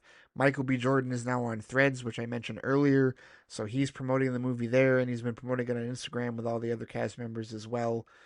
And it did do 4.7 million in Thursday previews, which is that's a healthy number. That is a really healthy number with respect to the start for a film like this, a purely original film from Ryan Coogler. So, it'll be very intriguing. And again, stay tuned for my full thoughts, spoiler filled, if you will, and not like just, blatantly throwing stuff out there, but there is some stuff that I do need to talk about that like gets into spoiler territory with the film when I review it, because my goodness, there's so much to unpack with that, with respect to that. I'm very curious to hear some people's thoughts with respect to that film as more and more people hopefully do see it. And I definitely am rooting for Ryan Coogler and Michael B. Jordan with respect to that. And yeah, the Minecraft thing, even when I saw that video, Omari, when I saw the chicken in the theater, I was like I read it, and then I'm like, no, that can't be real. And then I saw it and was like, well, what the hell is this? Like, who even, like, how does anybody get into a theater? Like, how do you get into the building with a damn live chicken? Like, who is allowing this? And that's why the Jared Hess stuff really pissed me off. It was just like, you're enabling this shit? Like, you really think that this is a good idea to just allow these teenagers and these shit kids to just tear up movie theaters and make life harder for everybody, whether it's a worker that's got to clean up that flippin' mess, or just a family that wanted to take their kids out to the, when I went to go see Sinners earlier today, I went at 12:30 on a Friday. And I guess there's like spring break or whatever. I mean, I couldn't get concessions. I wanted to get concessions. I got there in enough time to get concessions, but for the first time, like ever, there was a line, and it was a really long line to like wait for like popcorn and nachos or whatever. So I didn't get anything. I did not consume anything while I was in the theater because there were that many people. And I'm like, okay, they that all can't be for Sinners, and it wasn't. My theater wasn't anywhere near full, but that's why I went at 12:30 on a Friday, because I didn't want a full theater. That's kind of my tactic now with these bigger movies. But I could guarantee you that that crowd that was standing in line for popcorn and whatnot, they were there probably to see Minecraft. Because I can't think of any other movies that came out, like other than Sinners, this week, that there'd be that much of a crowd at 12:30 on a Friday, 12:30 p.m. on a Friday, that there'd be that many people. They were kids, they were younger. I guess spring break or whatever. I don't know, but like, however that goes, yeah, I think Minecraft is still, doing like gangbusters, and families are still going to that. So yeah, they need to not be dealing with this nonsense, right? And look, if it needs to go legal, it needs to go legal as far as I'm concerned, because this is beyond just, this is more, like I said in the episode, it's more than just the cheering at Avengers, the cheering at a comic book film or whatever. Like, this is destruction of property. This is, you're posing a threat physically to like other moviegoers because you're throwing shit all over the place. Somebody could get hurt, like legitimately, or mental anguish. You scare the hell out of a kid, right? And now that kid is traumatized, tortured, because you decided to be an asshole in a movie theater over some stupid bullshit. It's ridiculous. There's no excuse for it. There is absolutely no justification, and I haven't seen anybody like throw one out there yet other than Justin Hess. So it's just like, dude, read the room and shut the F up as far as I'm concerned. But thank you, Amari, for your comment on Facebook. As always, good sir, you are definitely open to sending an email, but I will continue to check Facebook to make certain that whatever comments you have, we will get read on the air as well. And finally, we'll close out this week's feedback with Jared Cardos. He's got an email titled "Giving the Devil His Due and More." All right, let's hear this. He says, Hey Ray, hope you're doing well, sharing my thoughts and stuff from latest episodes. I don't think I quite hit a full Dorsey, but it's probably close, so let's get into it. I love that. Full Dorsey. That's nice. He says, regarding your last Friday flight, I want to expand a bit on a couple of things from talking about the penultimate episode of Born Again. First off, when talking about Heather and how she's the Skylar of the show, I definitely meant it in terms of how the audience responds to her having valid problems because it grinds against the protagonist. It's certainly not a one-to-one comparison since Matt is, for all his faults, a heroic figure when Walter is not. She's ultimately going to be proven wrong to some extent, but you get why she is. But I'm really interested, he says, in the idea that Matt meant to have Bullseye escape, because I didn't see him intentionally doing that at all. When Matt slammed Poindexter's head on the table, I took it as him not thinking any further than I want to hurt him. He didn't think about what Poindexter could do with a loose tooth or anything to that effect. He was frustrated, angry, and Matt hates him for everything he's done, so whack, whack, whack he went. That said, I could see Matt wondering if some part of him wanted to escape, but I think that was just be guilt talking. But hey, I could definitely see how one could look at it the other way, and for all we know, we could get something that says as much in the next season. I do like that there's a moment in the show that has a bit of ambiguity and leaves things to the audience's interpretation. I don't think we get enough of that in superhero fiction. Yet, to me, it's when Poindexter says thank you. Like after he slammed his head into the wall, like because he already asked Matt to be let out, and Matt was like, no, right? Obviously for obvious reasons, no. And then to me, it felt like out of frustration, he smashes his head, and tells him thank you because however way he gave him an out, whether it was because I wasn't thinking he was gonna fire his tooth into somebody's head. I was thinking they were gonna put him in solitary or get him one on one where he'd be able to escape from a guard, something to that effect. That's what I thought was gonna be the case, truthfully, because in my opinion, Matt was kind of chasing a lead in that regard as far as, and he wanted to see, what Poindexter was going to do in relation to the whole thing with Kingpin and Vanessa and, what really happened, like who ordered the hit on Foggy in that regard. That's what I thought it was. But hey, it is ambiguous in that regard. At least it is to me. I haven't heard anybody else necessarily posit the theory, but I also haven't heard a lot of people talk about it in that regard because I haven't heard people talk about my theory. I haven't heard anybody talk about the guilt of him allowing Bullseye to escape either, because it seems like there's way bigger fish to fry at this point than Bullseye being out in that regard, and especially the way that the finale actually went down. But either way, Jared says on your Flightcast episode, I honestly don't have much else to add because you nailed it pretty hard. The chicken jockey thing is pure, unadulterated, dumb white kid bullshit. I want to preface that Jared said that. I agree with that entirely. But Jared is the one that called it pure, unadulterated, dumb white kid bullshit. Just, yeah, he's not wrong. But yes, definitely an explosive way to put it, but not wrong at all. Quite true. He says, now on to an oddly happier topic, the season finale of Daredevil Born Again. And spoiler warning for everybody, Daredevil Born Again, spoiler warning, all right? He says, and holy shit, in all caps, that was a hell of an ending. Truly up there with the rest of the series in terms of quality, if not better. Fisk's just letting the mask come off and truly run New York like his criminal empire was chilling to watch, especially since it was oddly prescient of what we're seeing in the real world today. Really, all Fisk was missing was a Musk figure. Yeah, chilling indeed, and Jared. He says Matt and Frank's fight through the Skull Cops were awesomely gruesome to watch. Then there's what Kingpin does to that commissioner's head. Look, I believe in the past, even on this show, he says, I've wondered aloud if this show could do the mature themes and actions of the previous Netflix shows on Disney Plus. And it's like they heard mine and others' worries and were like, hey kids, remember in the first season when Kingpin crushed that guy's head with a car door?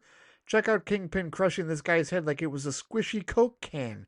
You're welcome. Yeah, really gruesome. The MCU is the murderverse now. Period. We will accept no other excuses. Jared says there are things I could nitpick. I think the biggest being the stuff with Frank near the end. I was wondering aloud how this Punisher-obsessed crew didn't even try to kill him after he killed so many of their guys, but I guess I can concede your point about them hero-worshipping him so much that they imprison him instead. But that said, that guard in the post-credit sequence, I can't believe he fell for that. Wow, the guy we imprisoned with a triple-digit kill count wants to shake my hand? What a nice gesture. Let me put my hands through the bars and, ow, my arm! Ow, my spleen! Curse your sudden but inevitable betrayal! Nice Firefly reference there. He says, I get that they had to break him out of jail for either his upcoming special or playing a role next season, but I wish they could have thought of something a little more clever than that. All that aside, still damn good television. Definitely some of the best TV in the MCU. Eagerly looking forward to next season. Here's the one thing I will say with respect to Frank's escape. If we are taking the allegory of the Punisher obsessed crew, if we're taking it full to fruition, if we are definitely looking at them, they are the in-game allegory, the in-story allegory to the Red Hats in real life, right? Then we have to remind ourselves just how effing stupid and gullible Red Hats are, right? And if their hero worship of Frank Castle is that high and is that big, then they're that stupid and they're that blinded. So to me, I don't think any of them are smart. I don't. I don't think a single one of those guys wearing that Punisher logo is a smart individual. Not even Powell. So to me, the idiocy was just like, yeah, they're that stupid. They are. This isn't. They're not hiding that, and they don't need to hide it because they're that stupid in real life, as far as I'm concerned. So it's just part of that cult mentality, man. That's how I look at it. Maybe that's just another subjective perspective that I just want to offer into that with how that goes. So continuing, Jared says, now with my general thoughts out of the way, since you called me out specifically, he says, I have to say that in your terms of a specific panel with Kingpin in comics, I can't think of anything specifically. Honestly, even Daredevil, for as dark as it can get, normally doesn't get that gory. He says, with Kingpin specifically, the only thing that came to my mind was in Ultimate Spider Man in the early 2000s where he crushes a subordinate's head after putting a Spider Man mask on him since he was angry at both, but that was off panel. While there's definitely more over the top gore in some Marvel comics, you don't really get something like we saw in Born Again outside of books like The Punisher in their Max Mature Readers imprint. As for the army, he says, and some of the fan reactions, while I do like the idea of what it's trying to do with saying that it's not just something the big superheroes can do, but the common people of New York have to stand as well, giving a big wide shot for characters like Josie and Cherry doesn't hit quite as hard. I wasn't even thinking of Spider Man at first, he says. I think there was a part of me that was wondering if we could have gotten cameos of Matt's former Defenders group in Luke Cage, Jessica Jones, and Iron Fist, but hey, it still works pretty well, and maybe we will see them and some more Defenders alums in Season 2. Speaking of the wall crawler, he says, you called me out yet again to ask about Daredevil's connection with Spider-Man and if Peter is always in Matt's book. While I do agree with the spirit of your point that Spidey showing up on the show could derail the series, I think in all my upcoming recommendations I'm going to give, Spider-Man does show up in almost all of them. It's an imperfect metaphor, but Spider-Man is sort of the Superman to Daredevil's Batman. Peter is probably the closest friend in the superhero community that Matt has. All right.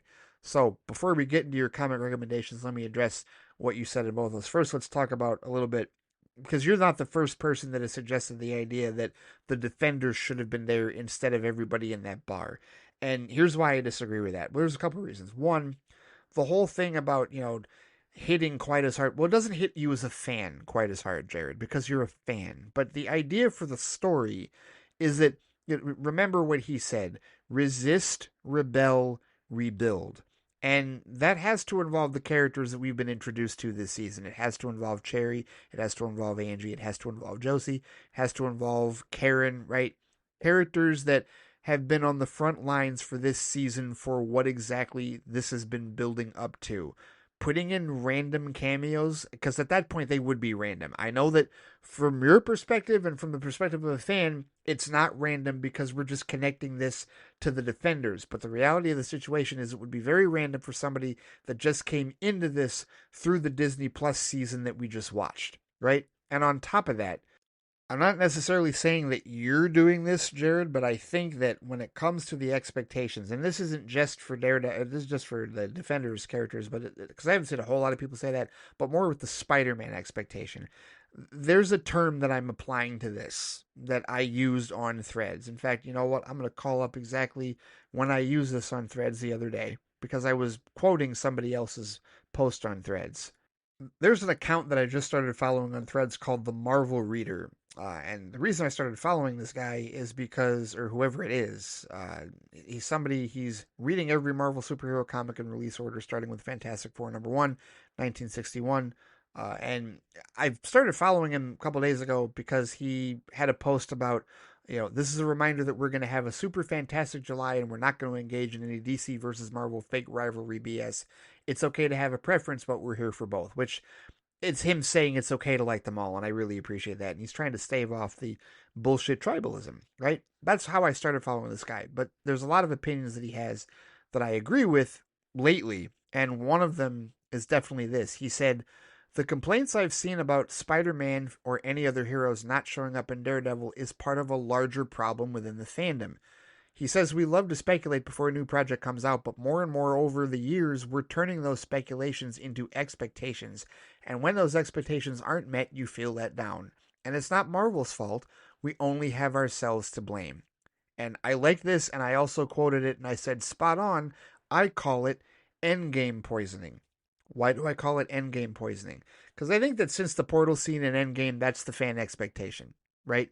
Big ass, huge, massive team ups, right? And listen, it's not Marvel's fault that the fans have assigned this expectation, but when you have that, and then a couple years later you have the third act of Spider-Man No Way Home, right? And then after that you have Deadpool and Wolverine, right? Like there is this expectation. Like remember what happened? Remember the expectations that people set after No Way Home for what they thought was going to be a Multiverse of Madness? Remember how we heard, oh, Tom Cruise is going to be a variant of Iron Man, right? A variant of Tony Stark, and we're going to have this and we're going to have that. Like there were so many insane cameos, and that's like become the minimum expectation for these projects. And then when they don't happen, fans are upset. Fans are like, oh, well, this movie is clearly not as great as I thought it was. Well, this sucks. Why didn't they do this? Why didn't they do that? And I call it endgame poisoning because that expectation has really come out of the portal scene and what we saw in the third act of Endgame. And it's like, Marvel is a lot of things, and I know it's an interconnected universe, but it doesn't have to have cameos all the damn time. Sometimes they can just focus on the title character, and I think that's the case here with Daredevil Born Again. Is it's a Daredevil show. It does not need to have the Defenders, and again, this goes to another thing I posted on Threads where I said 99% of these complaints that we have or nitpicks, they're fan oriented. The general audience could not care less if the Defenders are there or if Spider-Man is there. They look at it and they see, oh, well, there's there's Cherry, there's Angie, like there's the cop, there's the characters they've been watching all season. It's like, okay, here's the resistance. Like, who is gonna fight with Matt? Who is gonna stand with Matt up to Kingpin? As he becomes dictator of Manhattan. Well, it's gonna be these people. It's gonna be and like I mentioned in Flightbox, the diversity of that grouping. The wokeness, if you will, and I really feel like that was intentional with respect to who was in that bar, right? Mostly women and minorities, right? All minorities, right? Basically, the only non-minority in that group is Matt, and that's just because he's a white guy, but he's still a minority in the show because he's a vigilante, right? And disabled, technically disabled in that regard. So to me, I do feel like that is a stronger message for the story that they're telling, and I just don't have expectations for a ton of cameos because I know it's a Daredevil show, and I think it should remain a Daredevil show. And with respect to the comparison that you made about, and you said, what exactly was it you said? You said it wasn't it's an imperfect metaphor is what you called it, but you said Spider-Man is sort of the Superman to Daredevil's Batman. Well, here's the thing. I think structurally speaking, that argument could be made because of how the characters operate. Popularity speaking, flip it. And that's the case. That with respect to popularity, Spider-Man and Batman are equal. Daredevil and Superman are not equal, but they're both well behind Spider-Man and Batman. And so that's also, as I've said before, part of the issue with respect to trying to put Spider-Man in Daredevil. He will take over the show. Whether you think he will or not, he will take over the show. He will dominate the conversation. He will steal the show from Matt Murdock and Daredevil. You can argue that he won't. You can think that he won't. But come on, Jared. You know what the posts. You know how Collider would treat it. You know how the Culture Crave and all these regurgitators would treat. You know exactly how they would treat this. They would focus all of their attention on Tom Holland and Spider-Man. They'd be asking him questions on press junkets, and all of a sudden, Charlie Cox and that show would get tossed to the side because now it's all about Spider-Man making an appearance. And what does this mean for Brand New Day? And what does this mean for the Sony and Marvel deal and expectations and whatnot, all of that shit would dwarf Daredevil Born Again. Do we want that? Do we really want that? No, we don't. We don't want that, Jared. So to me, that's why that's a big reason why I think this is a majority fan complaint, and the solution is fans get over themselves. And I don't aim that directly at you, Jared. I'm just saying in general for people that feel that strongly about it, get over yourselves. It's Daredevil show. It's not Spider-Man show. So wait for Brand New Day because that's happening. That has a release date. We can count on Marvel to stick to their release dates for the vast majority of the time in that regard. They've only had to move things, not nearly as much as some other franchises. I'll just say that. So just wanted to address that before we get into your comic recommendations, because you said there are a lot of books that you can recommend for Daredevil because he's had plenty of acclaimed runs and stories. But in the interest of time and not being too overwhelming, you said I'll throw a few that are probably most pertinent to what we see in the show. He says first, it might be a little cliche, but the best place to start, in my opinion, is Frank Miller's runs. They truly are monumental to not only Daredevil as a character, but really comics in general. Also, with Marvel Unlimited, there's a reading guide called Frank Miller's Daredevil that has just about all of his work on the character. There's Peter Parker, the Spectacular Spider-Man 27 to 28, which was his sort of tryout for Marvel that also featured Daredevil. Daredevil 158 to 167, where he was just drawing the book. Then from 168 to 191, when he was writing and drawing the book. Then years later, he would come back to write the arc Daredevil Born Again in issues 226 to 233, along with artist David Mazzucchelli. He also did an oversized original graphic novel, Jared says, called Love and War, with art by the amazing Bill Sienkiewicz, as well as a great origin miniseries called The Man Without Fear, with artist John Romita Jr. All of them are worth reading. I've heard these names, these comic runs before, all right? If you're curious about Daredevil's earlier years, he says, but can't really get into the Silver Age writing, understandable, they can be a bit of an acquired taste nowadays. He says, I would recommend Daredevil Yellow by the Batman Long Halloween team of Jeff Loeb and Tim Sale, which is a modern retelling of Matt's earlier stories when he was written less gritty and was more of a swashbuckler feel to him. It also highlights the early relationship with Matt and Karen Page. As an aside, Jared says Loeb and Sale actually did a couple of books like this, and of them, I would also recommend checking out Spider-Man Blue, which is set in Peter's early college years and has a focus on his love triangle with Mary Jane Watson and Gwen Stacy. All right?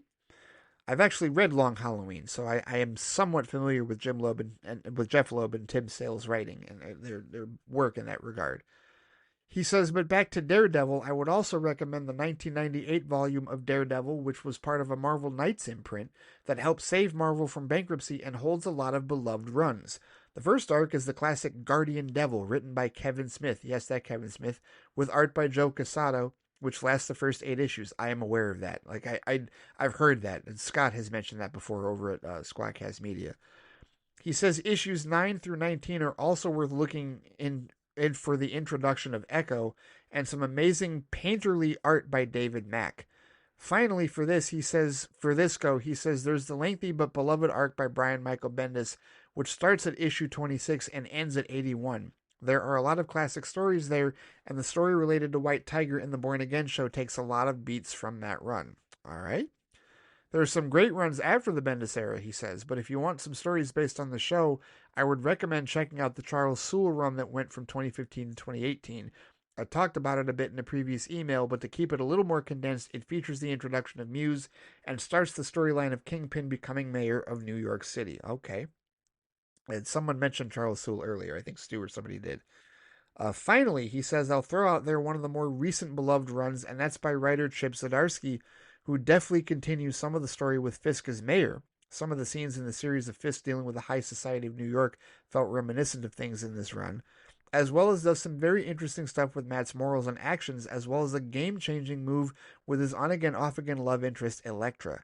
His run goes through 2 volumes from 2019 to 2021 and then 2022 to 2023 with a big Marvel event called Devil's Reign in the middle, which is the climax of the whole Mayor Kingpin saga. Well, that is a lot. All right, quite the homework assignment there as far as Daredevil is concerned.